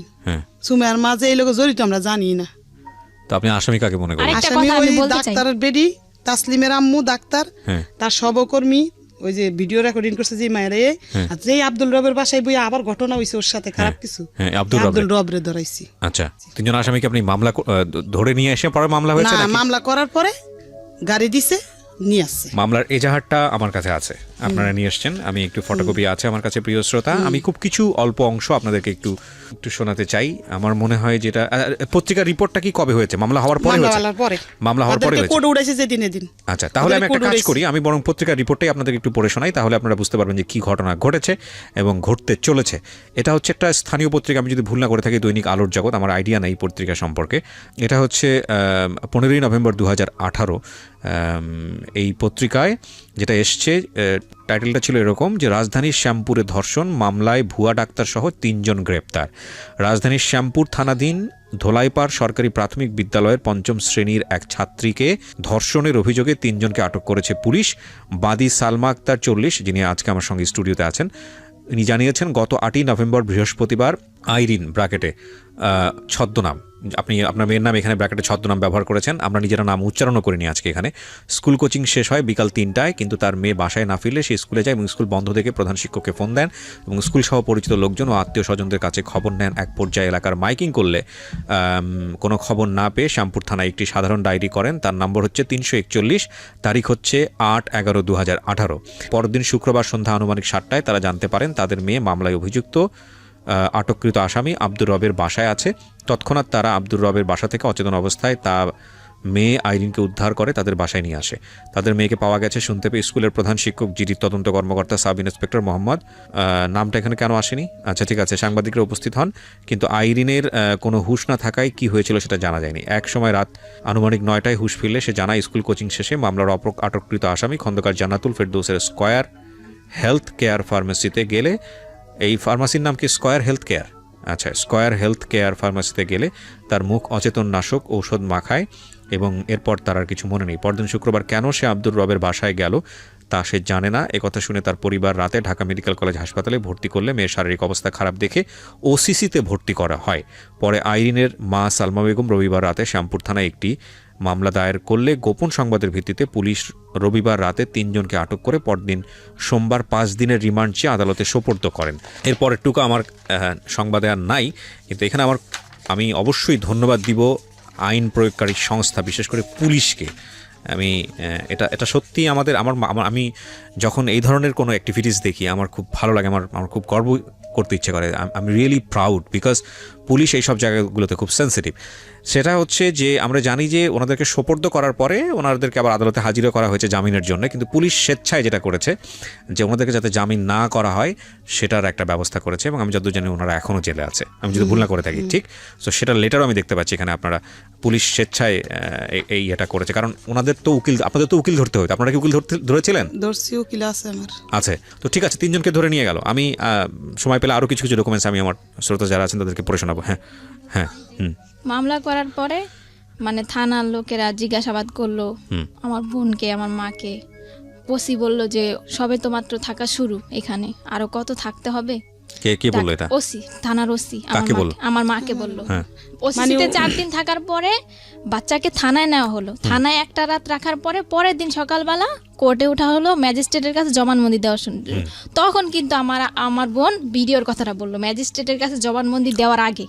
আচ্ছা। আর এর যে 4 দিন যে আমার বোন ঢাকা মেডিকেলে ছিল ওইখানে কিন্তু আমাদের বেশি থাকতে দেওয়া হয় নাই, ওর সাথে কথাও বলতে দেওয়া হয় নাই, আর ও আমাদেরকে বলেও না। আর ঠিক আছে, ওখানে ফর্মালিটিস আছে, তোমার বোন তো বলেছে, তখন কিন্তু বলেছে ভিডিওর কথা। তখন আমরা বলছি যে তুমি তোমার বেশি কথা ওর সাথে বলি না, বলছি তোমার সাথে যা যা অন্যায় হয়েছে, তোমার সাথে যা হয়েছে খারাপ হয়েছে, তোমার সাথে যা যা হয়েছে তুমি সব বলবা। এমনকি প্রধান শিক্ষক স্কুলে মানে কৌশলে ওকে ডেকে নিয়ে শরীরে বিভিন্ন জায়গায় স্পর্শ করতে। তোমাদের কাছে বলেছে? জি বলেছে। আচ্ছা, ওর কাছ থেকে শুনে একটু। এইরকম একটা ঘটনা তুমি কি বলেছো এটা তোমার ফ্যামিলিকে বলেছো যে প্রধান শিক্ষকের বিষয়টা, নাকি ওরা তোমাকে আজকে সাজিয়ে গুছিয়ে এখানে নিয়ে আসছে এই ধরনের কথা বলার জন্য? না, করতো এরকম প্রধান শিক্ষক করতো তোমাকে? জি। তো করতো, তুমি বাসায় এসে কেন বলতে না বলো তো? যেদিন আমি মানে কি বৃহস্পতিবার ছিল যেদিন হারানোর দিন, সেদিন টাচ করেছিল। ওই একদিনই করেছে নাকি বেশ কয়েকদিন করেছে? ওই দিনই শুধু করেছে, ওই হারানোর দিন। মানে ওই ঘটনার পরে তুমি ফার্মেসিতে যাও? ওই ঘটনার পরে আমি বাসায় যাই, বাসায় যে খাবার খেয়ে আবার তারপরে তুমি স্কুলে আসো, এসে কোচিং এর পরে তুমি ফার্মেসিতে যাও, রাইট? কোচিং শেষের পর। জি, আমি আরেকটা কথা বলছি, ওকে জিজ্ঞাসা করেন যে হেড স্যার ওকে কি বলতো তোমাকে? হেড স্যার আমাকে বিভিন্ন খারাপ কথা বলতো। হেড স্যার কোথায় আছে? আমার বাসায়ও চাই। হেড স্যার এখন কোথায় আছে? স্কুলে। ওনার নামে মামলা হয়নি? ওনার নামে মামলা করতে ম্যাজিস্ট্রেটের কাছে চাইছি বলতে পারে নাই, ছোট আর মানুষ থানায় বসিয়ে কইছি বলতে করে পারে নাই নাই। থানায় যেদিন ওই ওর নামে মামলা এই দিনে ওনার নামে মামলা হইতো। এত বড় একটা ঘটনা ঘটে গেল, প্রধান শিক্ষকের ব্যাপারে আপনারা তো আগে থেকেই বিষয়গুলো আপনারা কিছুটা হলেও টাচ করতে পারছিলেন, যদি আপনাদের কথা সত্য হয়ে থাকে। অনেক তাহলে মেয়েরা কইছে তাহলে আমার আপনি মামলাতে শুধুমাত্র 3 জনের নাম কেন দিলেন? প্রধান শিক্ষকের নাম কেন মামলাতে জড়ালেন না? দিতে চাইছি, থানার কেউ লয়নি, সাক্ষী ওই সাংবাদিকেরা লইব না, প্রধান শিক্ষকের নাম লইব না। তারপরে এখন আবার কি করে শুনবেন, এখন আবার মেডিকেলের সার্টিফিকেট বাইরেছে পর আবার আমাদেরকে ডাইকা নিছে থানায়, ওই আজম ডাইকা নিয়ে আমার বড় বোনের সরকার এখন বলে যে ওই মহিলা যে ভিডিও রেকর্ডিং করছে ওগুলা বাদ, আগের দিন ধরবো না, সেদিন রাইতে রেপ করছে কেটা সেটা নাম বলো তুমি। কথা স্যার সেটা বুঝছেন তো বলতে পারবে না, কারণ বিগত